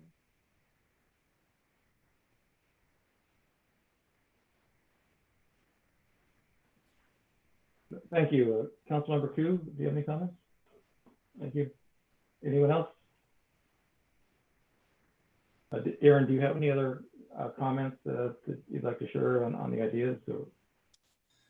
Well, just one to express gratitude for the ad hoc. So respectful of the fact that staff's got a lot on their plates right now and took this on by themselves. And I know that's a big endeavor, and there's always, wouldn't it be great just to understand what staff's doing on this and this and this, but you took it all in your own hands and ran with it. And I just wanted to express gratitude for that. And that certainly we will help. Jasmine has already weighed in and will be of great assistance, and I'll do my best to move this forward, but just wanted to say thanks. And I believe in this too. We recognize in so many different ways, from ping pong balls to those CIPs that we do that you mentioned, where if we just had a little bit more, we could do such and such addition that I know the community would love, and we're so close, but we don't have that framework built. And I see that being such a valuable addition to what we offer, and we just don't have it right now. And I would love to help get us there as best I can. Thank you, Jared. Sure. Jeff, if I might, Jeff, could I just thank and follow on Darren's comments a little bit, and just say that what would be important, I think, for the ad hoc right now is if our other commissioners would, and I guess we can do this, if you can email us suggestions so that we can add it to this living document. I think that would be incredibly important. And I think we started out with the idea that no idea is too crazy, that this is all for the kind of the good of the community. And so if you could do that for us, I think that would be really, really helpful. We did try to not spend too much staff time and request too many things. And I think we were kind of successful, not all the way successful, but it would be really helpful so that this is a real commission initiative, not just an ad hoc initiative. That would be great. Absolutely, we are looking for commissioner input. I think that input should be forwarded to Darren to pass on to the ad hoc. Well, are we asking for project ideas or funding sources or partnerships? In my mind, David, it's anything that any commissioner wants to send to Darren. We'll see how it fits in. And I'd like to ask staff to forward the presentation to the full commission. I think there's a lot of content in the presentation that would be helpful for the other commissioners to review and go through it, and that'll help you come up with some ideas for us, I think. Catherine, would you mind emailing that to the full commission when you get a chance? Yes. Thanks. Thank you. Any final comments as we look to wrap up? We're after 10 o'clock already, but I don't want to shut down important comments on an important subject like this. Okay, then we will now move on to the next item, which is ad hoc and liaison updates. Does anyone have anything to share beyond what's in the within the agenda notes, or any comments, questions, or further updates? I will take that as a no. Thank you. And then we'll move on to discuss. Are we invited to that closed session with on Foothills Park with the council, or is it just the ad hoc? No, Commissioner Moss, it's just council and staff. That's it. Okay. All right. Thank you. Let's move on then to discuss our October 27th agenda. I think we have 3 potential items on the agenda right now. I'll run through them real quickly, and I'm also interested in other suggestions from the commission. The first one is the Valley Water is looking to present on the Baylands Tidegate project, or requesting a PIO, so that would be an action. We also have the Office of Transportation, Sylvia Starlack, the transportation manager, lined up to give us a presentation, which will be, again, a bit of a continuation of our SCAP and sustainability series. And she's looking to talk on the COVID response from the city, including safe routes to school, shared streets, and summer streets. And then Darren, you had mentioned that John Aiken was interested in presenting the Baylands Solar System Interpretive Display. You want to talk a little bit more about that just briefly? Yeah, thanks, Chair. I still haven't got confirmation, but it's an interpretive display that would span from the Junior Museum through Ring Kenyatta Park and connecting with the Arts Center, I believe, across the street in a long linear fashion. And there'd be different little markers, I guess, that would delineate the solar system to some degree. I don't have a lot of details other than that, but I know Jasmine had mentioned that she and John may be willing to come. So I still need to confirm that, but I think we can put it tentatively on that agenda for October. Yeah, that sounds like a fun item to include, and I think it would be a good idea to try and keep the agenda to 3 items. So if something else comes up, that would probably be the one that we would try to push out into the future. For a later meeting, now that you're talking about John Aikens, is that Baylands Friendship Trail. Does he want to talk about that at all? Yeah, thanks, Commissioner Moss. I did bring that up, and I think there's willingness to bring that as well. It just wasn't sure which meeting, whether it would be October or thereafter. So I'll check with John and see his availability. He's really at the trail end here of wrapping up the JMZ project. He's just completely absorbed in that right now. Great. And other future items, I know we have potentially a Ramos Park PIO. There's discussion of a programs update for families, children, and needs. I don't remember exactly what that was. Is that an idea of yours, Anne, or Darren, did you suggest that? Yeah, I think it might have been an idea of mine just to continue. There was such a great report from Jasmine about this summer to keep the commission focused on what the city is doing for families during this time. It doesn't have to be a long report, or maybe it's part of Darren's report, but that was the topic. Great, thank you. And we also will be looking for annual updates on the aquatics program and the golf course. And for the golf course, we're targeting November as tentatively. Great. Is there any reason to bring back Magical Bridge? Because I talked to them earlier in the summer, and they will always be happy to come talk to us. But I'm not sure if we have a reason. But are we interested?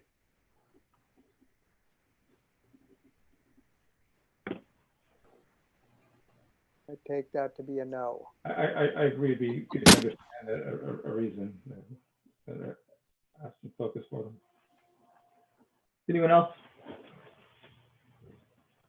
Great. Well, if you have suggestions for agenda, please feel free to reach out to Darren with those, and he will pass them on.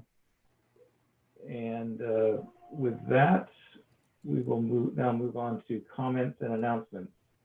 Anyone have anything to share?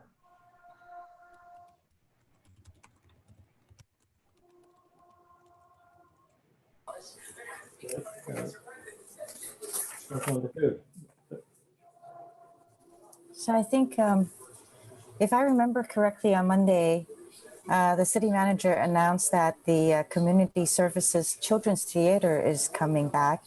Their first show is Red Riding Hood on September 26 and 27. So if you go onto the website, I'm sure you can find the site to buy the tickets and watch the show.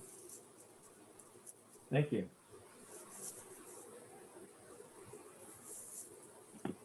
I have a comment as well.